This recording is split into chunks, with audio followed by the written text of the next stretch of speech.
me too far away. As long as I'm alive, I feel you night and day. If we ever try to break our bond, baby, we'll be going round in circles till we've gone insane. Oh, we're playing a losing game. Oh, don't push me away. I'm here for your love, I'm here for your pain. I'll be waiting for your body, cause I know you feel the same. Every breath, every word, every look my way, every thought, every sound, every move you make, I've got us figured out play by play. Cause loving you is deja vu, deja vu, deja vu.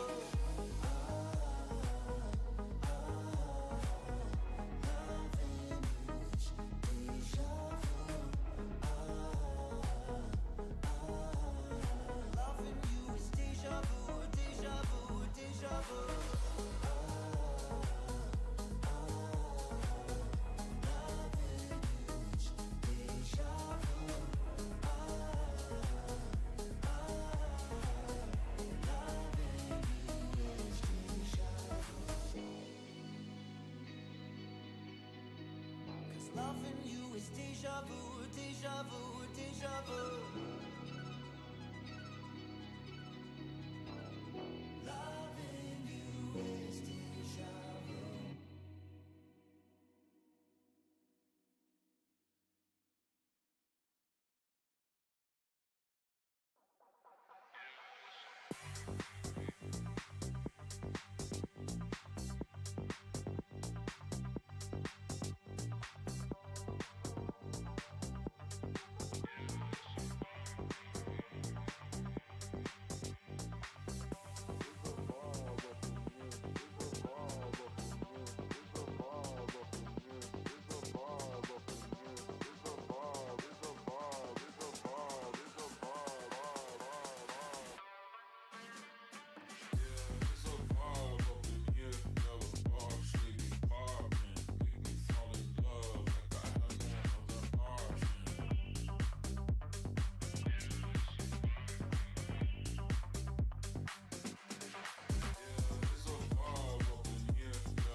Traders, ladies and gentlemen, here we go, baby. Hold on, give me 1 second.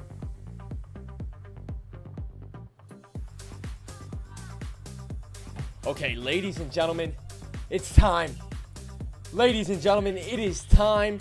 What is going on, traders of all kinds? Ladies and gentlemen, it is FOMC data. We are here now, guys. We are here.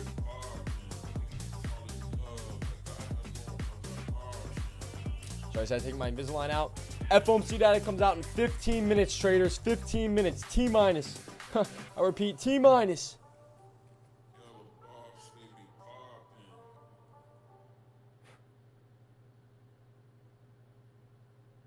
Hey mama, can you hear me as the ocean waves dance with Okay, guys.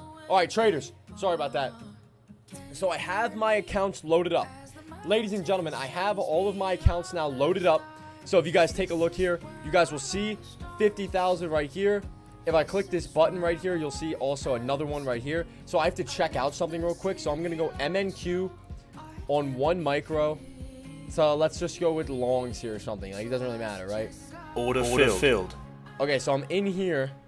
If I click here and then go to that same account, am I filled? Yes, so I can do that. Okay. So I will be leaving this one right here on 5 micros, and I will be going long and short on this account while I'm also long or short on this account, if that makes sense. You guys get what I'm saying? So that's basically it. Yep. So Order filled. I'll sell out of that. So there you go, traders. So that's what it'll be. So I'll be going long and short on this one with NQ. So 5 NQ contracts on both sides here. And then I'll also be going long or short here. Now, if we go back, we have 15 minutes. Let's look at when was the last FOMC data day. Give me 1 second, guys. We're going to figure this out.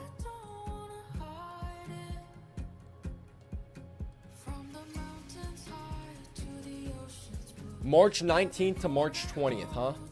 Okay, let's go S&P 500. Let's go on a 5-minute chart, and then let's go from a 5-day to a 30-day. So 30 days ago, no, that's over 30 days. Let's go to a 90-day. We're going to blow this up, guys. Here's how we're going to look. All right. So we're going to March 15th to March 20th. How do we find out where March 15th to March 20th was? We scroll back. No. I think I scrolled back too far, guys.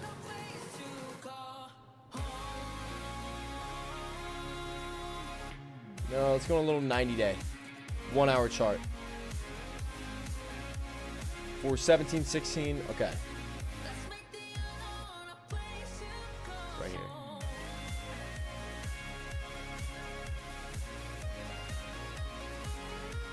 Yup, okay. So that happened at 2 o'clock on this day right here. So what am I going to do? I'm going to do this, and then I'm going to mark this, and I'm going to edit it, make it pink or red of sorts right there. Then I can come here, go on a 5-minute chart, go from 5-minute 5-day up to the 5-minute 90-day, and then we can track it just like that, traders. We scroll back here, stay with the price action, wherever the price action is.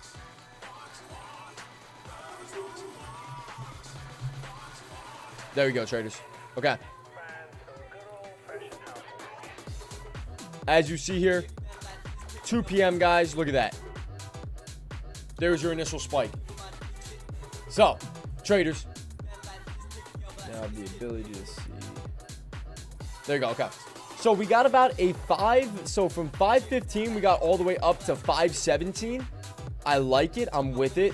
So you see that initial spike, and then also at 235, it seems you got to push. So we did get a spike off of S&P 500, off of the FOMC data last time. I just made sure that there is a move at 2 p.m. Look at that. 2 p.m. hits chop all day. 2 p.m. hits boom. We have a massive move. That is about 15 up to 17. That's a pretty decent move. Okay. All right, so we're good to go. So at 1:59, in exactly 10 minutes, I will be placing a trade, guys.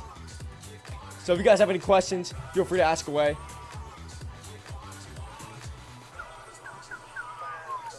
So yeah, buddy. And then I'll be live until like maybe about like 30 minutes afterwards. So not too crazy long afterwards. It'll be pretty short. I don't plan to stay on forever, just because I don't want to get my mind caught up and trying to take more trades, right? So my initial trade is just going to be at 2 p.m. You'll see a move in one direction or another, and then that'll be it. So that's what we're banking on. That's what we're kind of going with here. So we got about 10 minutes till the move. Yeah, buddy. What's up, LJ? What's up, bro? Okay. So we are good to go. If you guys have not yet, you guys still have 10 minutes to grab yourself an account. You guys still do have, give me 1 second. You guys still have 10 minutes to grab yourself an account to trade this with one of our strategies, with one of our, basically our EMA strategies, our house strategy. So hedging it, you guys can hedge this said play. All you TradeCaster members have access to that. So I will send this through, ladies and gentlemen. If you guys want to be able to trade this and get yourself a free funded account, right here it is. So I'm going to link this. Then I'm also going to link apextrading.com. Literally just type that in the promo code section and you guys are good to go, baby. Good to go.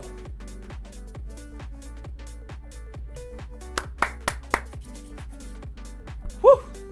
So hopefully you guys are feeling good. Hopefully you guys are feeling grand. Hopefully you guys are feeling like a grand slam home run hit out of this park, some may say. So yeah, buddy. So as we seen last time, there was that move at 2 p.m. So that's what we're waiting on here. That's it. So it's 151 now. It is 151. We're waiting for 159. And that's it.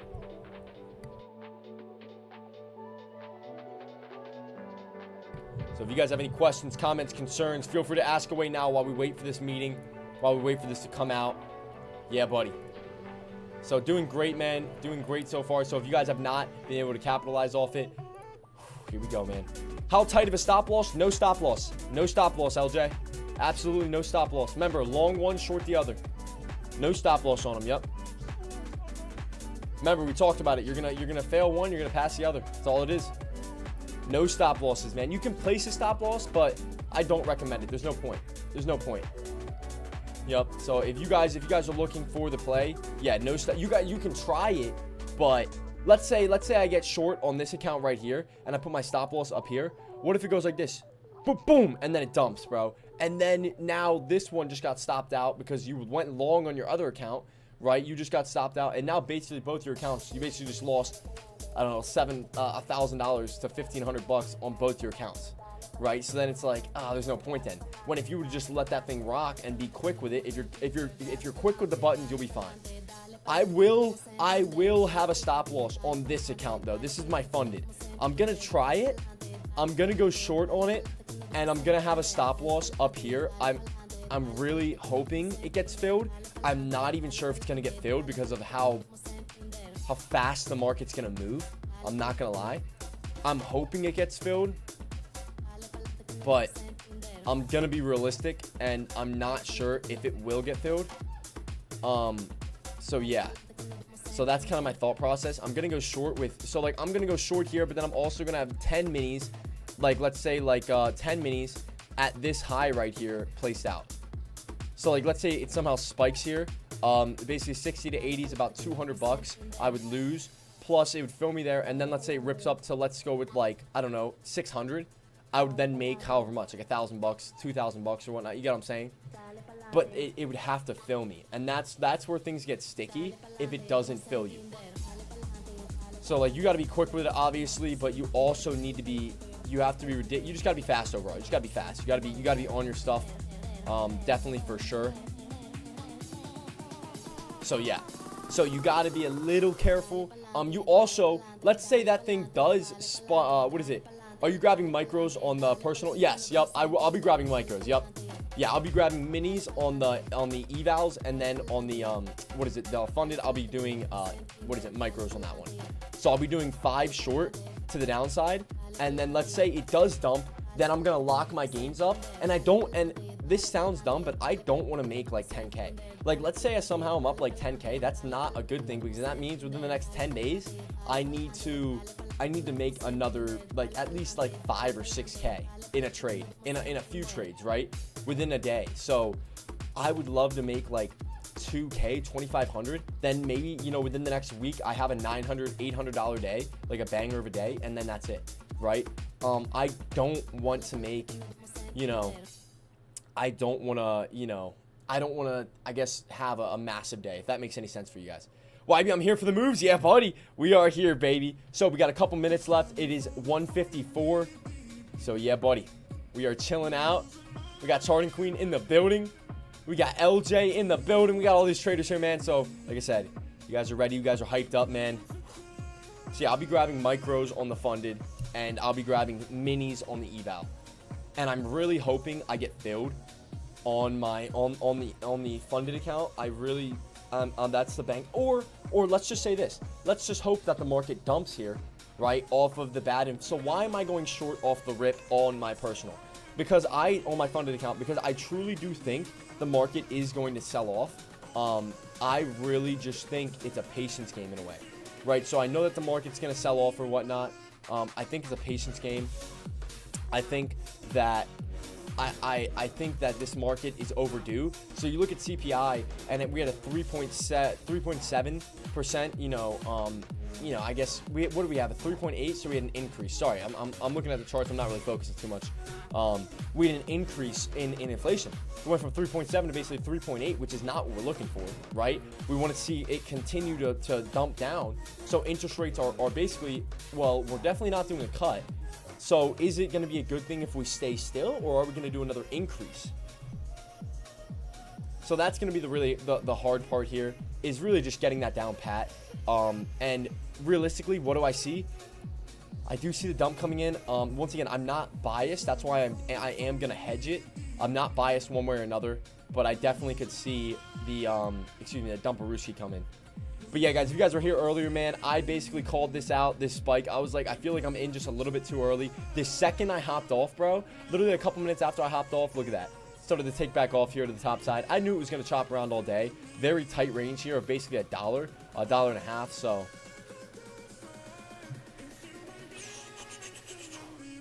So let's get my fingers warmed up here.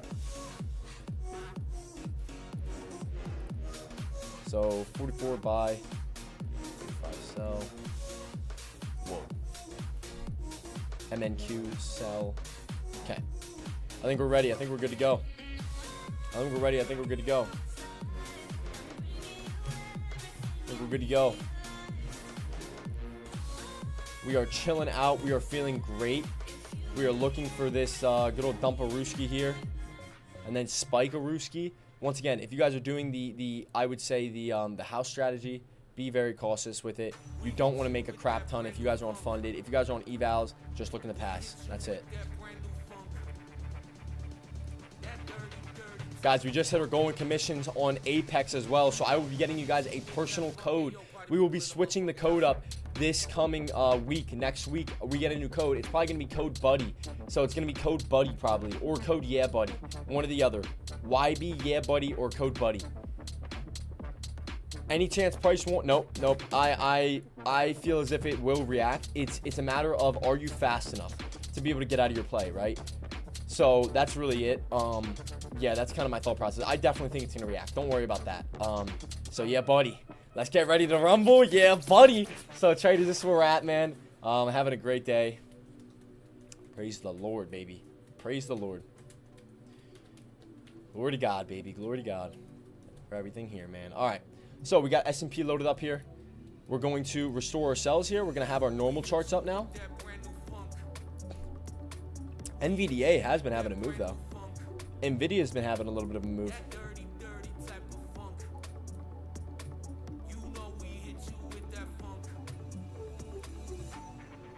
$9.58.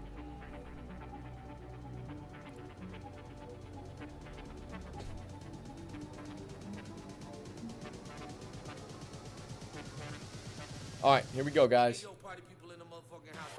So we are going to do on this one, we're going to sell 5. Order filled. Order filled. 45. 44, we are going to buy 5. Order filled. On this one right here, we're going to sell 5. Order filled. With a stop at 60. A 40-point stop of buy 10. So that would mean it would flip the script and then go long there. So, which one are we here? We are long here. We are short here. Okay. Holy crap. I'm already down 6. Holy shit. Holy shit. That is fast.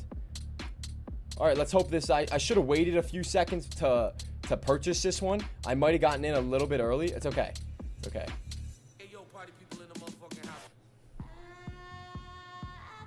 Holy shit. Okay, it's okay.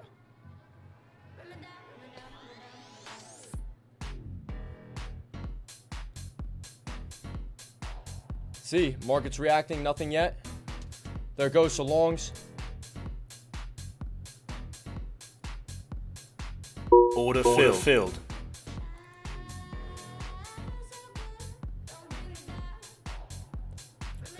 Order filled. We're going to take 1,700 on this one. We did not hit that high yet. I might cancel the order if it doesn't hit. We'll see. Starting to reverse here. Hold on. I'm looking for to see what's happening. This isn't as big as a move as I wanted. I wanted a bigger move here, guys. Only 200, not bad. I want a bigger move, though. Stop filled. Okay, I'm long 10, but I need that to rip now. If market's going up, let that son of a gun go up. If market's going up, let that son of a gun go up, guys. That's what we're looking for.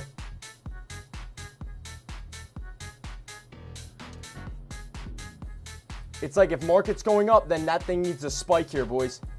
So is the data good? Anyone have the data? I really don't want to hold this. I'm in 10 here. I want it to spike, boys. Realistically, I want this thing to rip and soar. We are right up there, but we have to hold. I will get out. I have no problem with getting out. Look at that, guys. I'm getting out. Order filled. Whoa, whoa, whoa, whoa, whoa. Now I'm short 5. Hold on, guys. This is getting messy. This is now getting messy. Order filled. That just got really messy really fast. That's not what I wanted at all. That was not big enough of a move at all. That was not big enough of a move at all. I did not want a 40-point spike. Absolutely not. I wanted a massive spike. It's okay. But that was really messy, boys. That is not good. That's not what we wanted at all. We wanted a massive spike. It did not come in.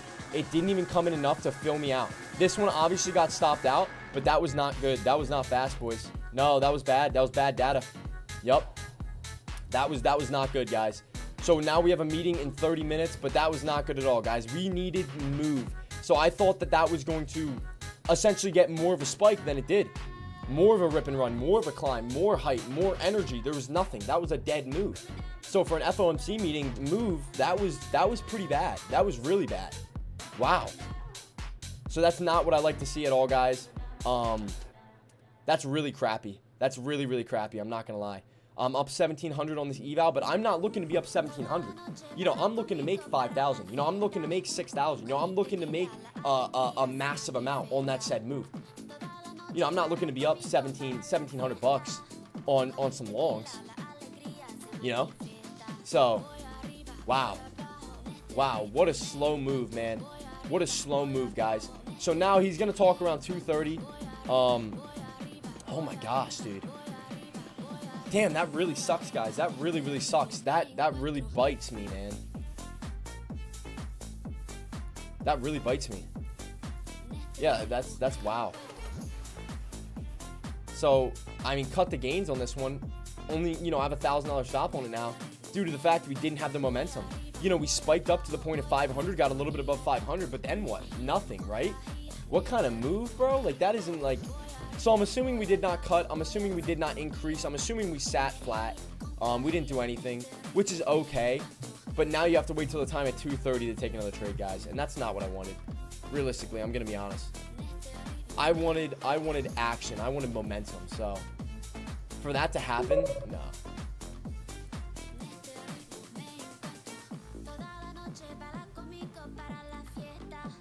Yep. Hold steady. Yup. Yup.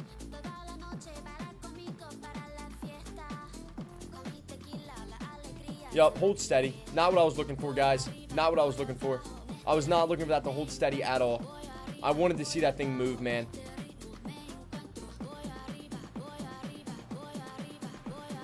So we got 30 minutes until our next trade. You know, I could take trades on this one, but it's at 1,700. I was looking for a 2,500, you know, point spike. Not, you know, I don't know.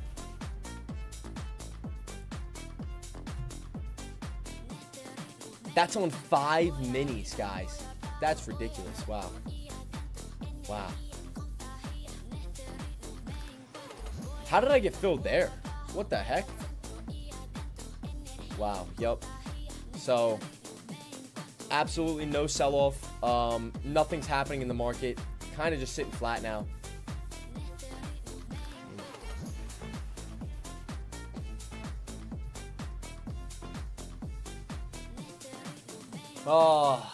So guys, nothing crazy happening in the market. No major rip run moves. Right here, we got a little bit of something, but will this hold up is a question. I'm tempted on the account we still got here. This is an eval count, so it doesn't matter as much. I would have just had a super tight stop, but yeah, guys, we got less than 30 minutes now. We got about 25 minutes.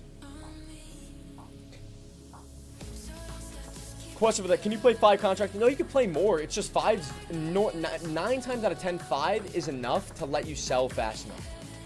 It's never like this to where it's, you know, I don't know, that's slow, I guess. That's really what I'd say, just slow. Very slow move. Yeah, it's usually enough. Like 5 minis is a lot. You know what I mean? That's a 80 to 60. 481, I went long on this one. I bought it 60 up to 80 was $1,700, a 20-point move. You know, I caught 20 points to the top side and was able to capitalize off that, but you know, that's my issue. It's like, that's not what I need, like, boom. Like, I need somebody to sucker punch this market, bro. You know? And if we look at the last FOMC data, we did finally have that direction around the 5th. So if I go here, man, and I'm done right now on this, I will be trading probably my funded in the FOMC data, looking to make back some sort of gain on this. As we're sitting around 1,000, you know, we'll see. I've never had an FOMC data day where I did not have a funded. So this means that we really are slowing down. Like, everything's kind of slowing down and it's almost like pause, and I don't like that. Being a stock trader, we don't want to see that. We don't want to see days that look like this. Obviously, this is because of the FOMC data, but then, you know, I don't know. So let's go to the daily here, and let's go back a little bit. See if we zoom in, if we can see the exact days. There it is. So the last one here it is. All right. Fucking ridiculous. All right. Sorry, guys. Don't mind the language. My fault, brother.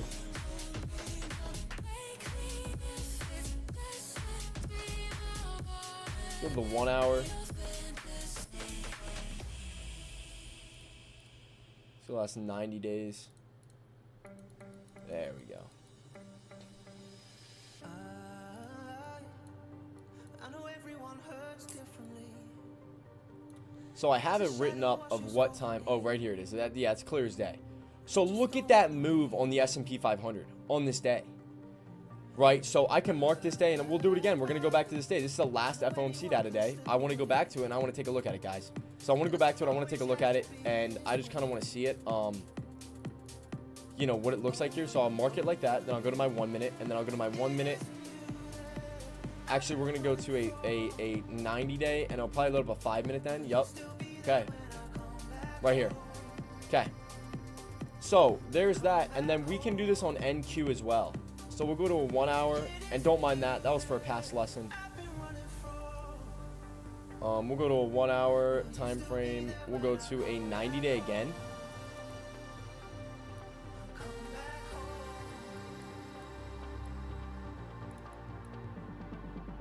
Right there it is. Okay.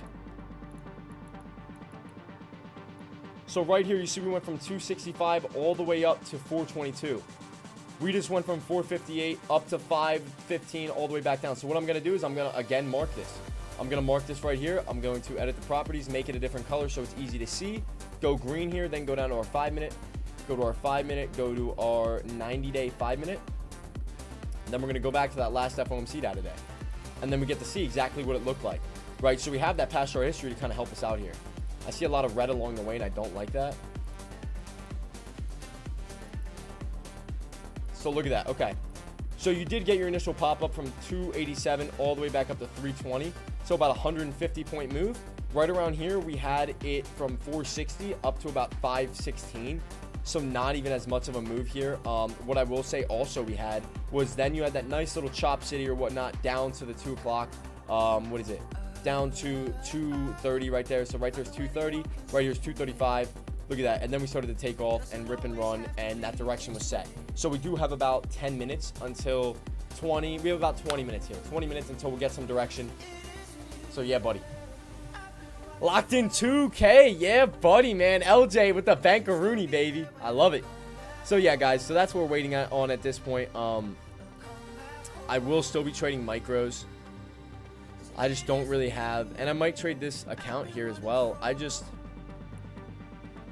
you know, I don't know. I really haven't been implementing a lot of strategies recently, with the house strategy and stuff like that, due to the fact that it is very, very, very not a good market. I don't like this market. I hate earnings season, and I also don't like data weeks. So we have the FOMC data coming out, right? Last week, we had big name earnings coming out, right? So that's already 7 days worth of trading. That's trash in a way, right? So let's be honest.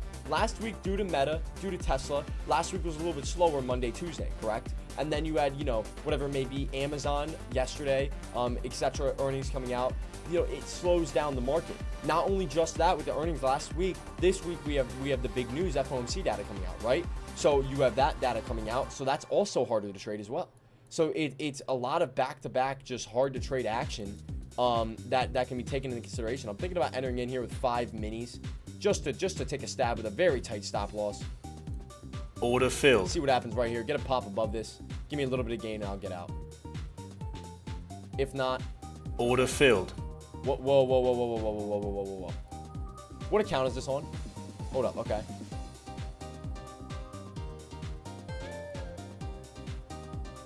Brother.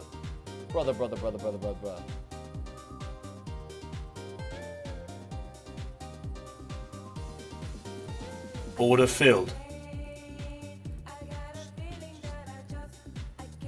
Okay.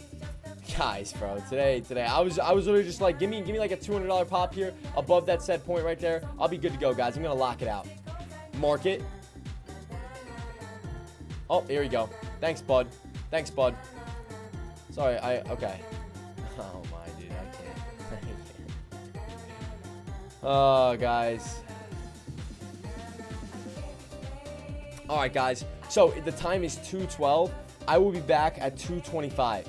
Okay, my charts will still be up. I'm not hopping off the market. My charts will still be up. Everything will still be up here. But I will be back at 2:25, guys. So about 10 minutes from now, okay? So you guys have the charts up. You guys have everything up. I'll load S&P up on the 1 minute here on the actual time right now. So you guys can see it. I would stay out of this market right now, though, if I were you guys. So, 1,000,000%, just going to chill out, wait and watch, guys. Good stuff on that, though, LJ. Good job for all of you guys that banked off that data, guys. I will be back then. Yeah, buddy. Yeah, we got a couple minutes. So, yeah, buddy. I'll see you then. All right. Give me 1 second. All right, see you guys then.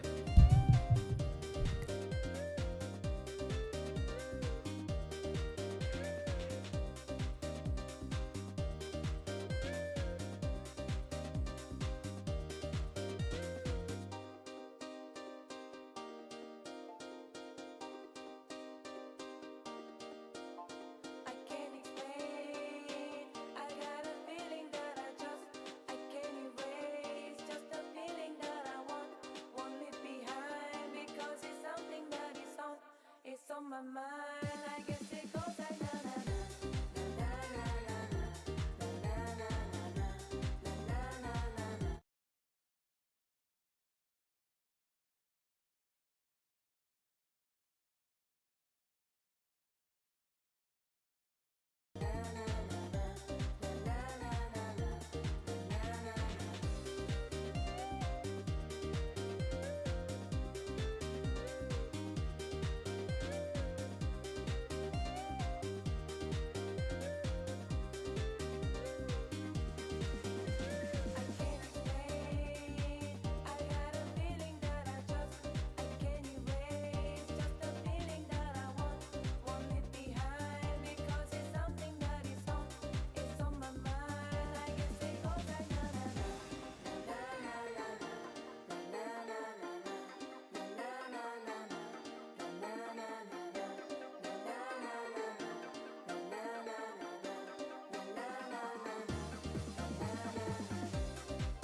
Everybody go. I can't find anyone. Where did everybody go? I can't find anyone.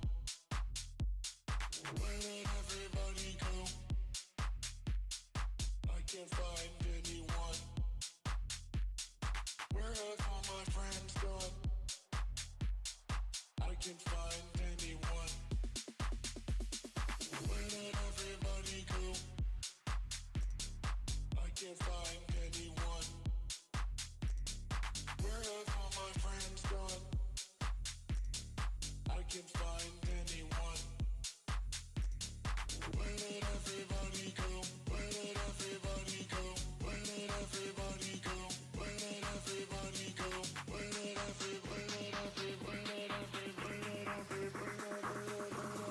I have no friends.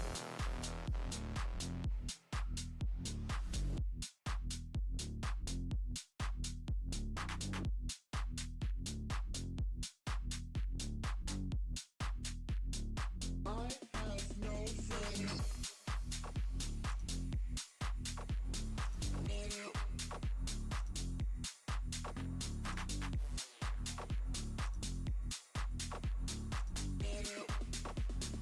I have no friends. Where have all my friends gone?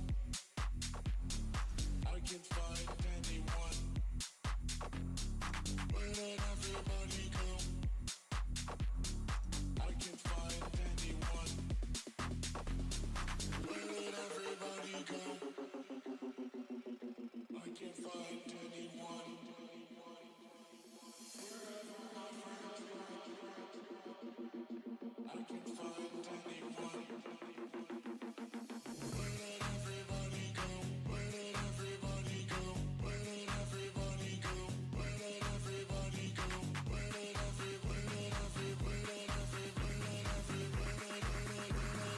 I have no friends.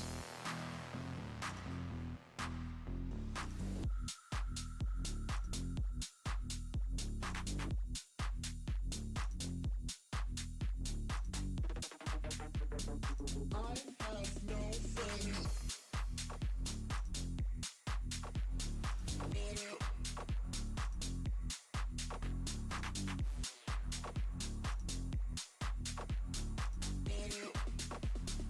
I have no friends. Where did everybody go? I can't find anyone. Where have all my friends gone? I can't find anyone.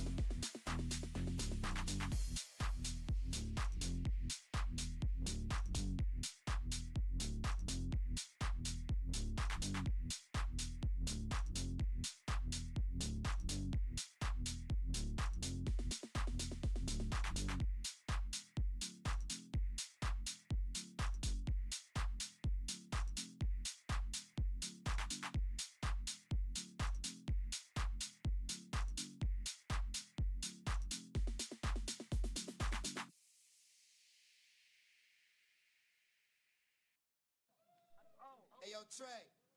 Time to get the party started all over again, baby. You know how we do.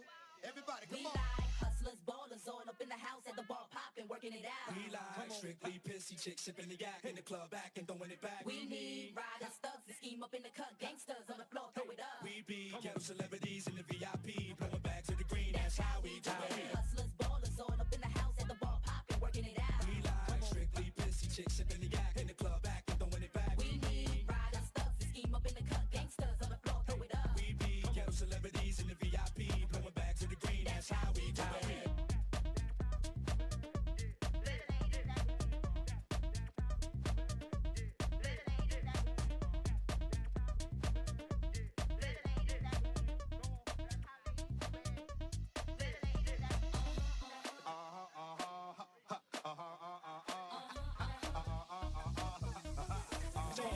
We like if you can hit it all night We long. like them ladies sing. We like if you can hit it all night We long. like them ladies sing. We like if you can hit it all night long, all night long. We like if you can hit it all night long, all night long. We like if you can hit it all night long, all night long. We like if you can hit it all night long, all night long. We like it. We love it. We need it. We eat it. You know how we do. We like it. We love it. We need it. We eat it. We like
Anxiety loves me like an enemy.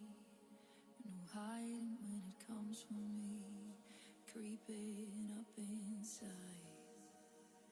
You show your love and I fake it. You give your heart and I break it. This game's been played and lost too many times.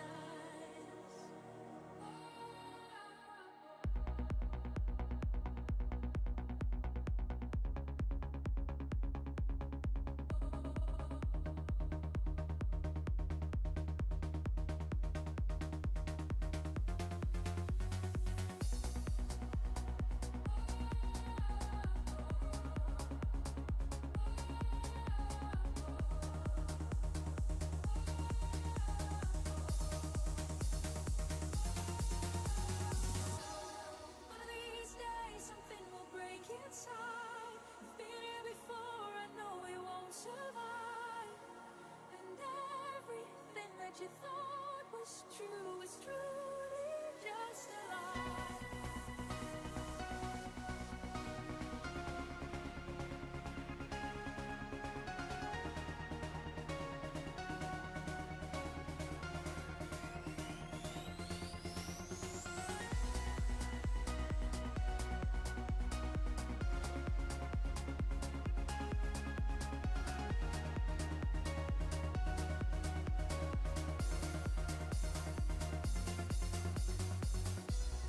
Busting out a blaze with only one way out.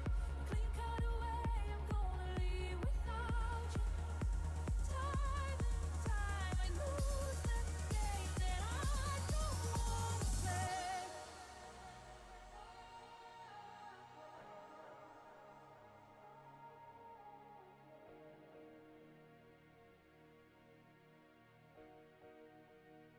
You show your love and I fake it. You give your heart and I break it.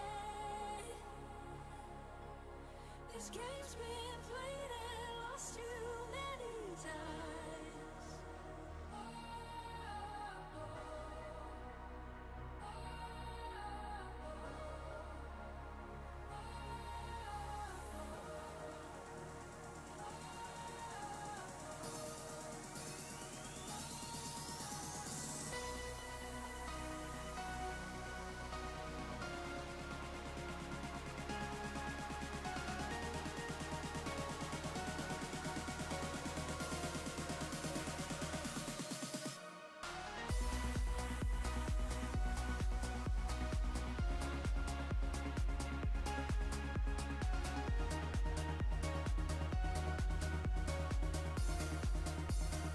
You show your love and I fake it. You give your heart and I break it. This game's been played and lost too many times.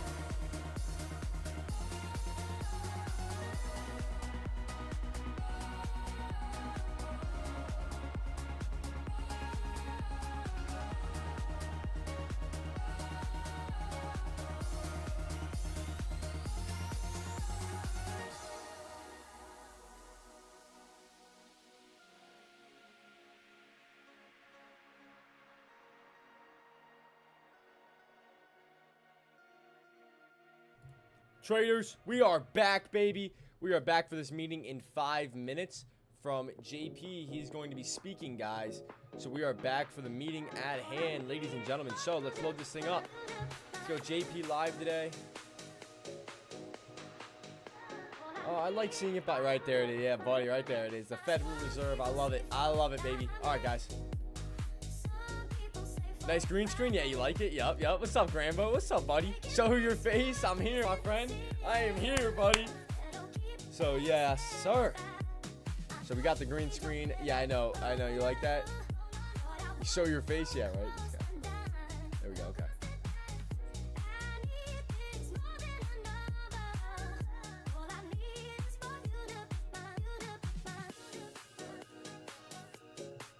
Look at that, guys. Look at that thing taking off. So I wanted to see. Yep, exactly.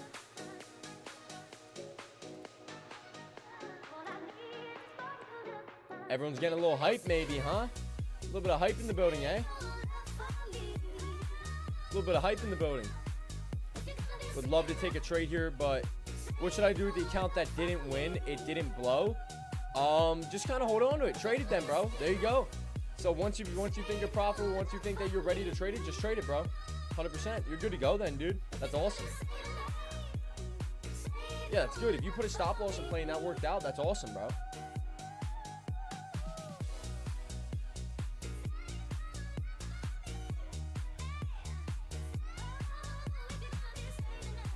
Yeah, that's for sure not gonna work.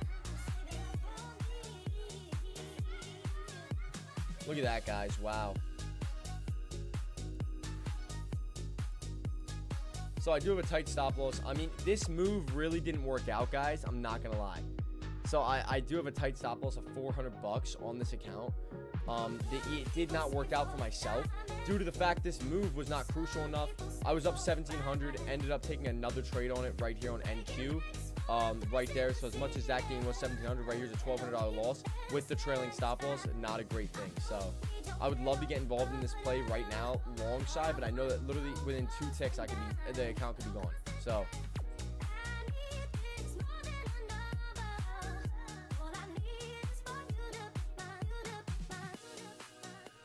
100 away. Well, then just trade it with light size, bro. Trade it, mess around with it, do what you gotta do. Yeah, 100%. Yup. Yeah, this I'm not gonna lie, bro. This strategy works so much better with CPI data. It's not that it didn't work with FOMC. It's just not like it's just not. I don't know. It's not the best. I'll say that. I'll for sure say that. This was not the best data in the world. Understandably, due to the fact of the what I seen. I mean, oh, you passed one. You did pass. All right, that's good. That's good. If you passed one, you're good to go. Yeah, for myself, it's not the best in the world. So I went in with 5 long and 5 short on 2 different accounts or whatnot. It's not that it didn't work. It's that it just wasn't the best. I'm thinking about going long here, touching the water here. Order filled. There's absolutely no way. Absolutely no way. I just got it at the high. I know it's gonna break that. There it goes. Hold these highs now, bro. Don't start playing with me now, bro. Continue to break out to the top side. Don't start playing with me now. Really, bro? Don't tell me I'm going at the high, buddy. Keep spiking, buddy. That's what I thought, dude. Keep spiking. Up that stop loss on this play. Yeah, get up there, buddy. Get up there, buddy. Keep going. Keep ripping. Keep rallying. You just did it for 3 ticks. Do it for a 4th.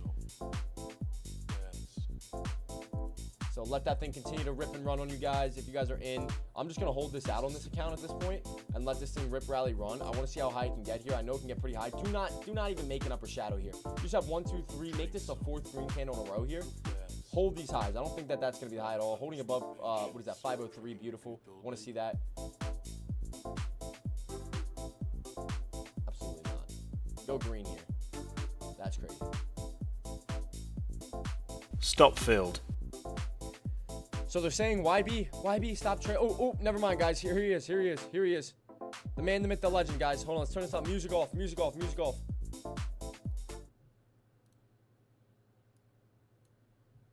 All right, we all know the predictions here. No, I still need another 1,000. Okay. Guys, we all know the predictions here. What color tie? I'm going with a good blue. Look at that thing still taking off here.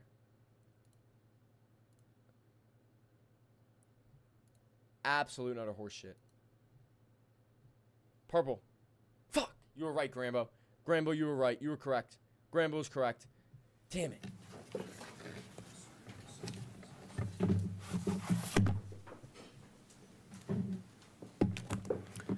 Good afternoon. Market dumps. My colleagues and I remain squarely focused on our dual mandate to promote maximum employment and stable prices for the American people. All right, I had to try it. The economy has made considerable progress toward our dual mandate objectives. You're a dirty bugger. You know Inflation has eased substantially over the past year, while the labor market has remained strong. And that's very good news. But inflation is still too high. Further progress in bringing it down is not assured, and the path forward is uncertain. We are fully committed to returning inflation to our 2% goal. Let's see if we get another dump here. Restoring price stability is essential to achieve a sustainably strong labor market that benefits all. I just didn't like what he said. Today, there. the He was FOMC talking some decided to crap. leave our policy interest rate unchanged. He was talking a lot of crap and to right continue there, to guys. reduce our securities holdings, though at a slower pace. Our restrictive stance of monetary policy has been putting downward pressure on economic activity and inflation, and the risks to achieving our employment and inflation goals have moved toward better balance over the past year.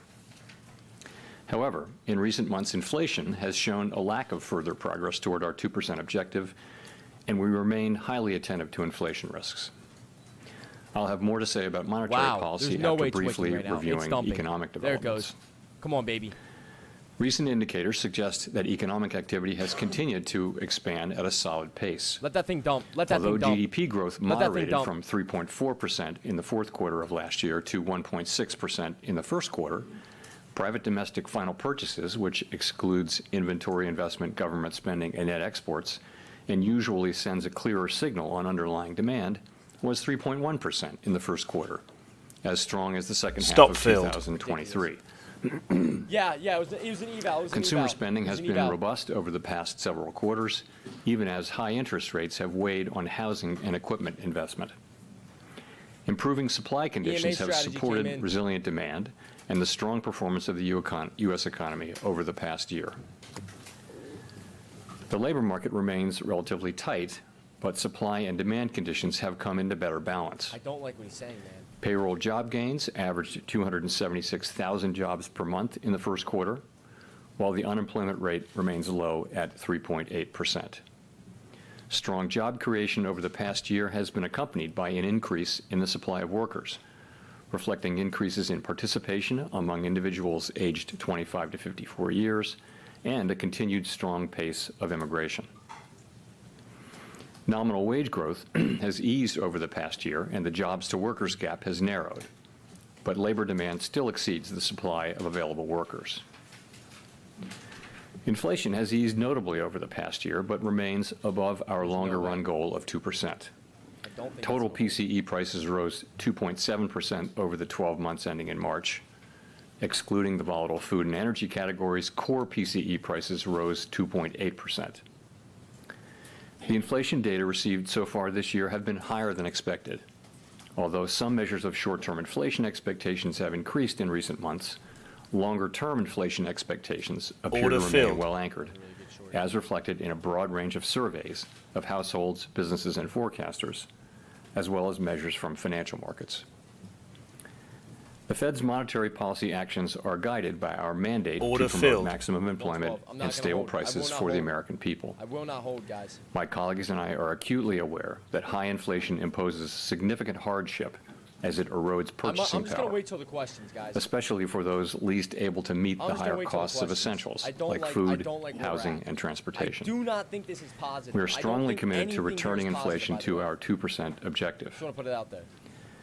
The committee decided at today's Fuck, meeting I to know you maintain showed the that. target range for the federal funds rate at 5.25% to 5.5%, and to continue the process of significantly reducing our securities holdings, though at a slower pace.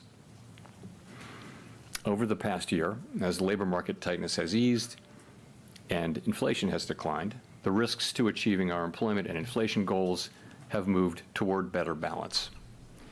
The economic outlook is uncertain, however, and we remain highly attentive to inflation risks. We've stated that we do not expect that it will be appropriate to reduce the target range for the federal funds rate until we have gained greater confidence that inflation is moving sustainably toward 2%. So far this year, the data have not given us that greater confidence. In particular, and as I noted earlier, readings on inflation have come in above expectations. It is likely that he gaining saying such you're not greater doing cuts? confidence will take longer than previously expected. We are prepared to maintain the current target range for the federal funds rate Hold up. for as I want long as shorts here. appropriate. We're also prepared to respond to an unexpected weakening in the labor market. We know that reducing policy restraint too soon or too much could result in a reversal of the progress we've seen on inflation. At the same time, reducing policy restraint too late or too little could unduly weaken economic activity Should come and in here. employment. He just said that he's not doing In cuts considering soon. any adjustments to the target range No. for the federal funds rate, This the market's committee not will reacting carefully correctly. assess No. incoming data, the evolving outlook, and the balance of risks.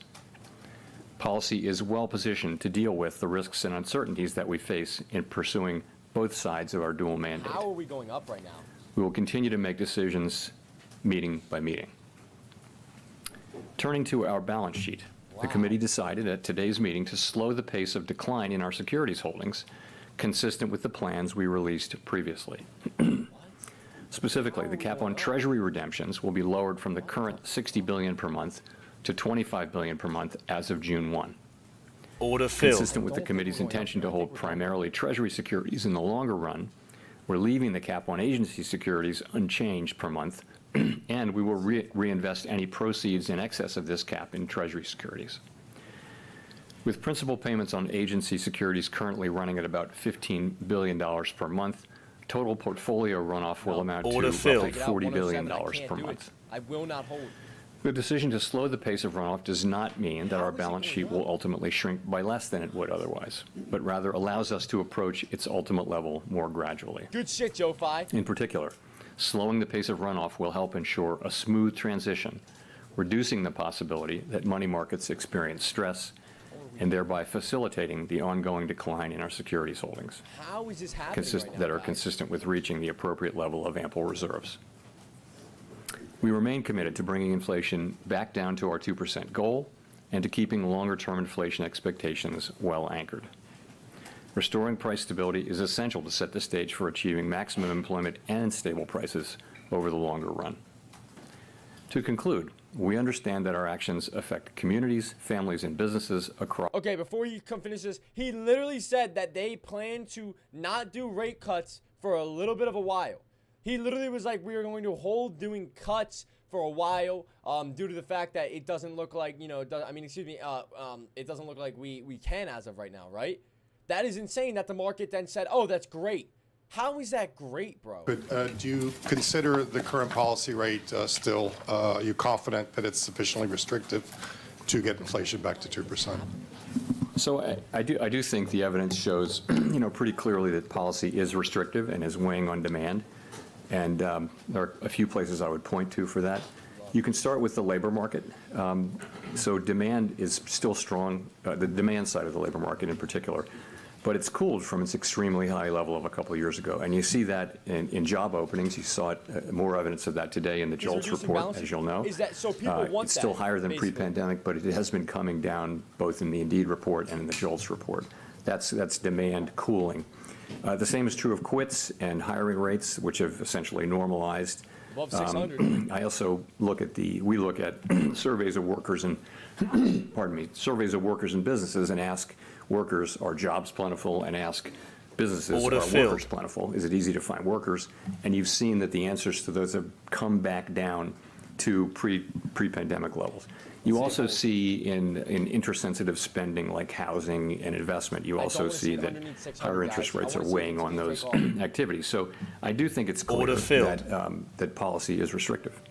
Sufficiently restrictive, I Somehow guess. said I made So- $110 there. I would say that we believe it is restrictive, and we believe over time it will be sufficiently restrictive. That will be a question Back that above 600, the data will have to answer. So as a follow-up, if inflation Pardon me. continues running Order roughly filled. sideways as it has Hi, been, Daybreak. I just want to see the what job happens. market stays reasonably strong, unemployment low, and expectations are anchored and maintained, would you disrupt that for? Expectations are not anchored. Or anchored. Or anchored. Stable, roughly. Would you disrupt that for the last half point on PCE? I don't want to get into complicated hypotheticals, but I would say that, we're committed to retaining our current restrictive stance of policy for as long Order as it's filled. appropriate, and we'll do that. Gina. Oh my gosh, there's no way I just got out there, boys. Thanks for taking our questions, Chair Powell. I wonder, obviously, Michelle Bowman has been saying that there Let's is a wait. risk that rates may need to increase further, although it's not her baseline that's outlook. right. I wonder if you see that as a risk as well, and if so, what change in conditions would merit considering raising rates at this point? So I think it's unlikely that the next policy rate move will be a hike. I'd say it's unlikely. Order filled. Isn't that good news? Our policy focus is really what I just mentioned, which is how long to keep policy restrictive. You ask, what would it take? You know, I more think rate we hikes. need to That's see awesome news. persuasive That's evidence exactly what that I our hear. policy stance That's is not amazing. sufficiently restrictive That's to bring actually good for us, inflation too. sustainably down to 2% over time. That's not what we think we're seeing, as I mentioned. But that's something like that is what it would take. We'd look at the totality of the data to answer that question. That would include inflation expectations, and all the other data too. Would that be like a reacceleration in inflation? Well, I think, again, the test, what I'm saying is if we were to come to that conclusion that policy weren't tight enough to achieve that, so it would be the totality of all the things we'd be looking at. It could be expectations, it could be a combination of things. But if we reach that conclusion and we don't see Order evidence filled. supporting that conclusion, I don't that's like what these it would little take, I games, think, boys. for This us is not what I like. to take that step. Chris? Back to you. Thank you, Chris Rugaber at Associated Press. You didn't mention the idea that rates are at a peak for the cycle, and didn't mention the idea that it might be appropriate to cut rates later this year, as you have at previous press conferences. So has the Fed sort of dropped its easing bias? Where are you standing on that? So on, let me address cuts. So obviously, our decisions that we make on our policy rate are going to depend on the incoming data, how the outlook is evolving, and the balance of risks, as always. And we'll look at the totality of the data. So I think, and we think, that policy is well positioned to address different paths that the economy might take. And we've said that we don't think it would be appropriate to dial back our restrictive policy stance until we've gained greater confidence that inflation is moving down sustainably toward 2%. So, for example, let me take a path. If we did have a path where inflation proves more persistent than expected and where the labor market remains strong, but inflation is moving sideways and we're not gaining greater confidence, well, that would be a case in which it could be appropriate to hold off on rate cuts. I think there's also other paths that the economy could take which would cause us to want to consider rate cuts, and those would be, two of those paths would be that we do gain greater confidence, as we've said, that inflation is moving sustainably down to 2%. And another path could be, an unexpected weakening in the labor market, for example. So those are paths in which you could see us cutting rates. So I think it really will depend on the data. In terms of peak rate, I think really it's the same question. I think the data will have to answer that question for us.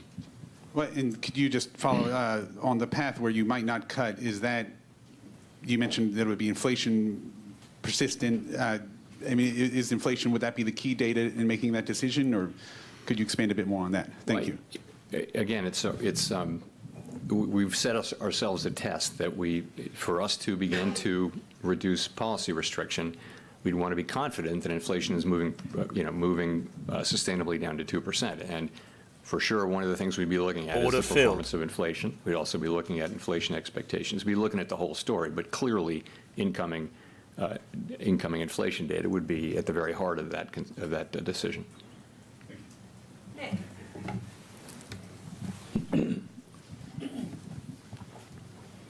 Nick Timrose of the Wall Street Journal. Chair Powell, to what extent has the easing in financial conditions since November contributed to the reacceleration in growth? And do you now expect a period of sustained tighter financial conditions will be needed to resume the sort of disinflation the economy saw last year? So I think it's hard to know that. I think we'll be able to look back, from down the road and look back and understand it better. If you look at, let's look at growth. Really, what we've seen so far this year in the first quarter is growth coming in about consistent with where it was last year. I know GDP came in lower, but you don't see an acceleration in growth. I mean, the thought would be that financial conditions loosened in December, and that caused an uptick in activity, and that caused inflation. Presumably that's or tightening in the labor market. You don't really see that happening. What you see is economic activity at a level that's roughly the same as last year. So, what's causing this inflation, we'll have a better sense of that over time. I don't know that there's an obvious connection there, though, with the easing of financial conditions. In terms of tightening, you're right. I mean, rates are certainly higher now and have been for some time than they were before the December meeting, and they're higher, and that's tighter financial conditions, and that's appropriate given what inflation has done in the first quarter. You've said in the past that stronger growth wouldn't necessarily preclude rate cuts.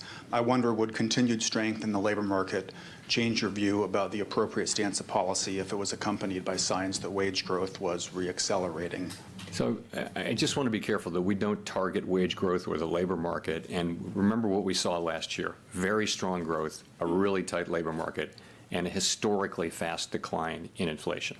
So and that's because we know there are two forces at work here. There's the unwinding of the pandemic-related supply side distortions and demand side distortions, and there's also monetary policy, restrictive monetary policy. So I wouldn't rule out that something like that can't continue. I wouldn't give up at this point on further things happening on the supply side, either because we do see that that companies still report that there are supply side issues that they're facing, and also even when the supply side issues are solved, it should take some time for that to affect economic activity and ultimately inflation. So there are still those things. So I don't like to say that either either growth or a strong labor market in and of itself would automatically create problems on inflation, because of course it didn't do that last year. You ask about wages. We also don't target wages. We target price inflation. It is one of the inputs. The point with wages is, of course, we like everyone else like to see high wages, but we also want to see them not eaten up by high inflation. And that's really what we're trying to do, is to cool the economy and work with what's happening on the supply side to bring the economy back to 2% inflation. And part of that will probably be having wage increases move down incrementally toward levels that are more sustainable. Rachel. I love that. Hi, Chair Powell, Rachel Siegel from the Washington Post. Thanks for taking our questions. You talked about needing time to gain more confidence that inflation is sustainably moving back down to 2%. It's May now. Do you have time this year to cut 3 times, just given the calendar? Yeah, I'm not really thinking of it that way. What we've said is that we need to be more confident, and we've said, my colleagues and I today said, that we didn't see progress in the first Another 9-day touch in the first quarter, and I've said that it appears then that it's going to take longer for us to reach that point of conference. So I don't know how long it'll take. I can just say that when we get that confidence, then rate cuts will be in scope, and I don't know exactly when that will be. And with hindsight, are there any signs that you can look back on now, looking at the reports from January or February or March, that suggested something more worrying than just expected bumpiness?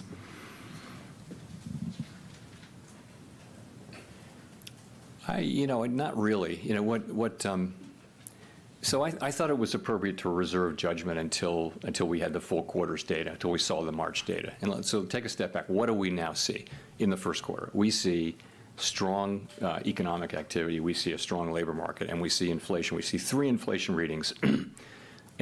So I think you're at a point there where you should take some signal.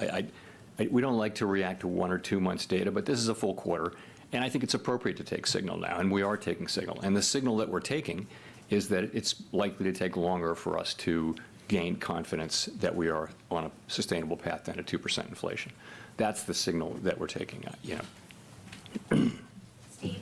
Above 700 there, guys. Going for that high Mr. Chair, day. if I could, Steve Leisman, CNBC, if I could follow up on that.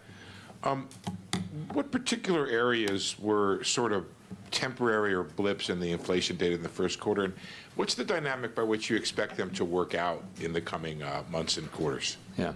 So we will, we will put the thing, we have put the thing under a microscope. I will say nothing is going to come out of that that's going to change the view, I think, that in fact we didn't gain confidence and that it's going to take longer to get that confidence. But confidence, I just think, you know the story.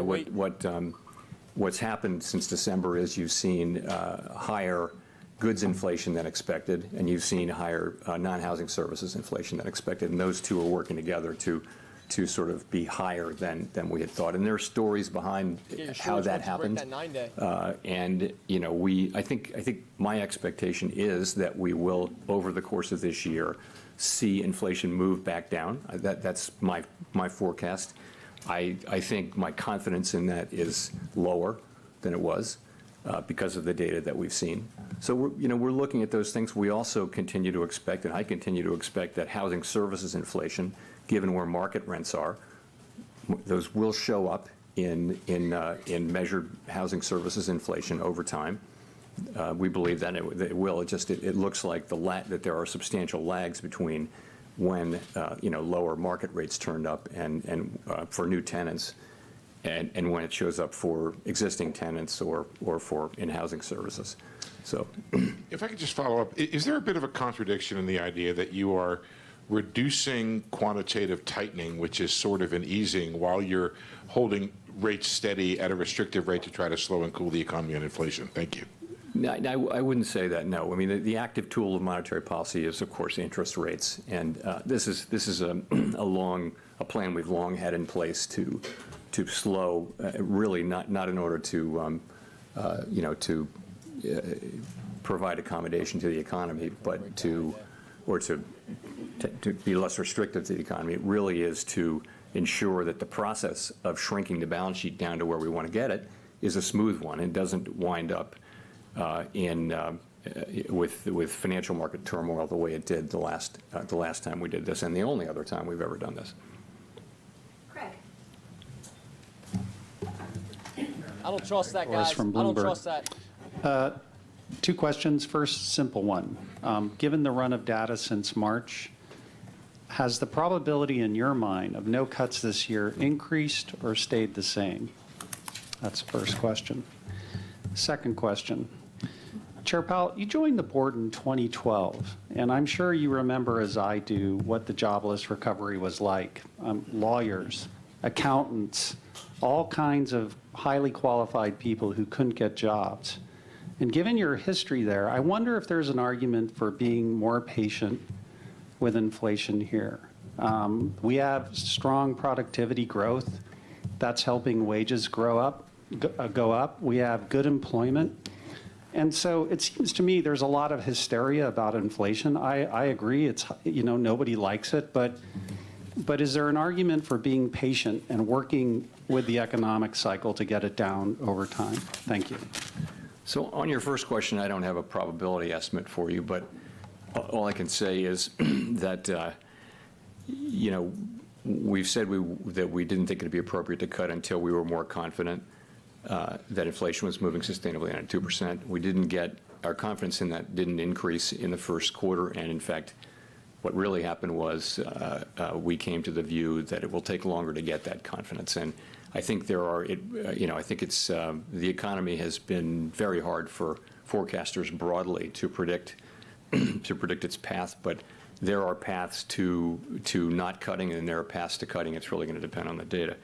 In terms of the employment mandate, to your point, if you go back a couple of years, our sort of framework document says that when you look at the two mandate goals, and if one of them's further away from goal than the other, then you focus on that one. It actually, it's the time to get back there times the, times how far it is from the goal. And that was clearly inflation. So our focus was very much on inflation. And this is what we referred to in the statement.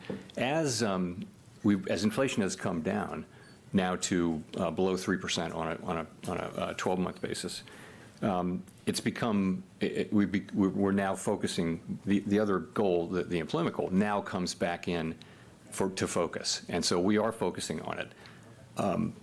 And that's how we think about that. Claire. Claire Jones, Financial Times. Thanks a lot for the opportunity to ask the questions. Just to go back to the answer before the previous one, it seemed to suggest that you think the likeliest path of inflation is one that's going to allow you to have a situation where rates are lower at the end of the year than they are right now. It'd be good if you could just confirm whether or not that's a correct reading. And the Q1 GDP print has led to some to start mentioning the term stagflation with respect to the US economy. Do you or anyone else on the FOMC think this is now a risk? Thank you. Yeah, I'm not dealing really in likelihoods. I think there are paths that the economy can take that would involve cuts, and there are paths that wouldn't. And I don't have great confidence in which of those paths. I would say my personal forecast is that we will begin to see further progress on inflation this year. I don't know that it will be sufficient. I don't know that it won't. I think we're going to have to let the data lead us on that. In terms of your second question was stagflation. I guess I would say I was around for stagflation, and it was 10% unemployment. It was high single digits inflation. Right now we have very slow growth. So right now we have 3% growth, which is pretty solid growth, I would say, by any measure, and we have inflation running under 3%. So I don't really understand where that's coming from. And in addition, I would say most forecasters, including our forecasting, was that last year's level of growth was very high, 3.4% in, I guess, the fourth quarter, See if you get that sell-off, and probably not going to be sustained and would come down. But that would be our forecast. That wouldn't be stagflation. That would still be to a very healthy level of growth. And of course, with inflation, we will return inflation to 2%, and that won't be. So I don't see the stag or the inflation, actually. You guys got jokes, bro. These guys got jokes. Michael McKee from Bloomberg Radio and Television. Matter, JP. The vice chair of the FOMC said recently that he's willing to consider the idea that potential growth has moved up, and of course he's Mr. Potential Growth, our star. Do you share that view, and would that imply that maybe policy isn't tight enough? So I think I would take that question this way. We saw a year of very high productivity growth in 2023, and we saw a year of, I think, negative productivity growth in 2022. So I think it's hard to draw from the data. The question is, will productivity run? There are two questions. One is, will productivity run, persistently above its longer run trend? I don't think we know that. In terms of potential output, though, if that's a separate question. We've had what amounts to a significant increase in the potential output of the economy that's not about productivity. It was about having more labor, frankly, both through, in 2023, both through participation and also through immigration. So we're very much like other forecasters and economists getting our arms around what that means for potential output this year and next year. And last year, for that matter, too. So I think in that case, I think you really do have a significant increase in potential output. But you've also got, you've got more supply, but those people also come in, they work, they have jobs, they spend. So you've also got demand. Okay, guys, so it may be that you get more supply than you get demand at the beginning, but ultimately it should be neither inflationary nor disinflationary over a longer period. Well, you said earlier that at this point, you're not really considering rate increases. If growth is higher, but you're not considering rate increases, does that imply that you're more worried about causing the economy to slow too much than you are about inflation taking off again? No, I think we believe our policy stance is in a good place and is appropriate to the current situation. We believe it's restrictive. And, our evidence for that I went over earlier. You see it in the labor market, you see it in inflation-sensitive spending, where demand has clearly come down a lot over the past few years. And that's more from monetary policy, whereas the supply side things that are happening are more on the supply side. So that's how I would think about it. 508. Edward. Thank you, Mr. Chairman. Edward Lawrence from Fox Business. So GDP growth is about 2%. Inflation, employment is about 4%. It feels a lot like a steady state, and we have 3% inflation. So if the data remains the same that you're seeing, and I know you said you don't see a rate hike, but it stands to reason that you would need a rate hike to get from 3 to 2% inflation. So was there any discussion about a rate hike in today's meeting? And are you satisfied with 3% inflation for the rest of the year? Well, of course, we're not satisfied with 3% inflation. 3% can't be in a sentence with satisfied. So we will return inflation to 2% over time, but over time. And we think our policy stance is appropriate to do that. So if we were to conclude that policy is not sufficiently restrictive to bring inflation sustainably down to 2%, then that would be what it would take for us to want to increase rates. We don't see that. We don't see evidence for that. So that's where we are. Was there a discussion about a rate hike at all? So the policy focus has really been on what to do about holding the current the current level of restriction. That's part of the policy. That's where the policy discussion was in the meeting. I wanted to follow on the 3%. Is there a time frame of persistent inflation that would trigger a rate hike? There isn't any rule. You can't look to a rule. These are going to be judgment calls. Clearly, restrictive monetary policy needs more time to do its job. That is pretty clear based on what we're seeing.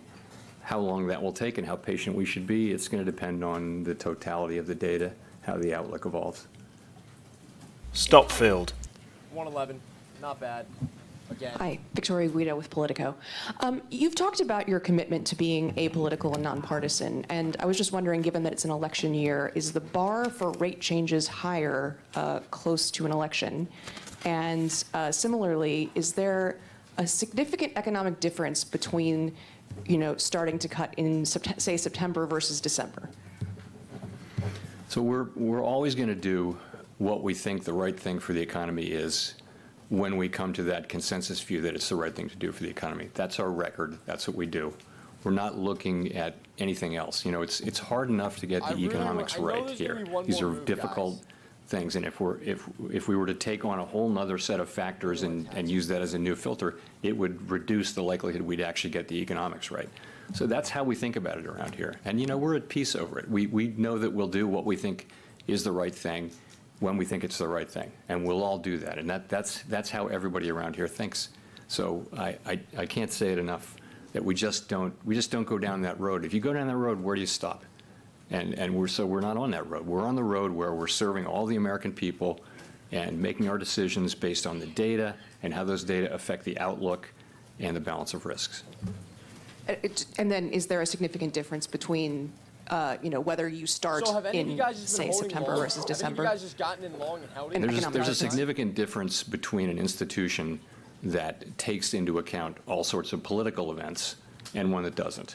That's where the significant difference is. And we just don't do that. I mean, you can go back and read the transcripts for this is my fourth presidential election here. Read all the transcripts and see if anybody mentions in any way the pending election. It just isn't part of our thinking. It's not what we're hired to do.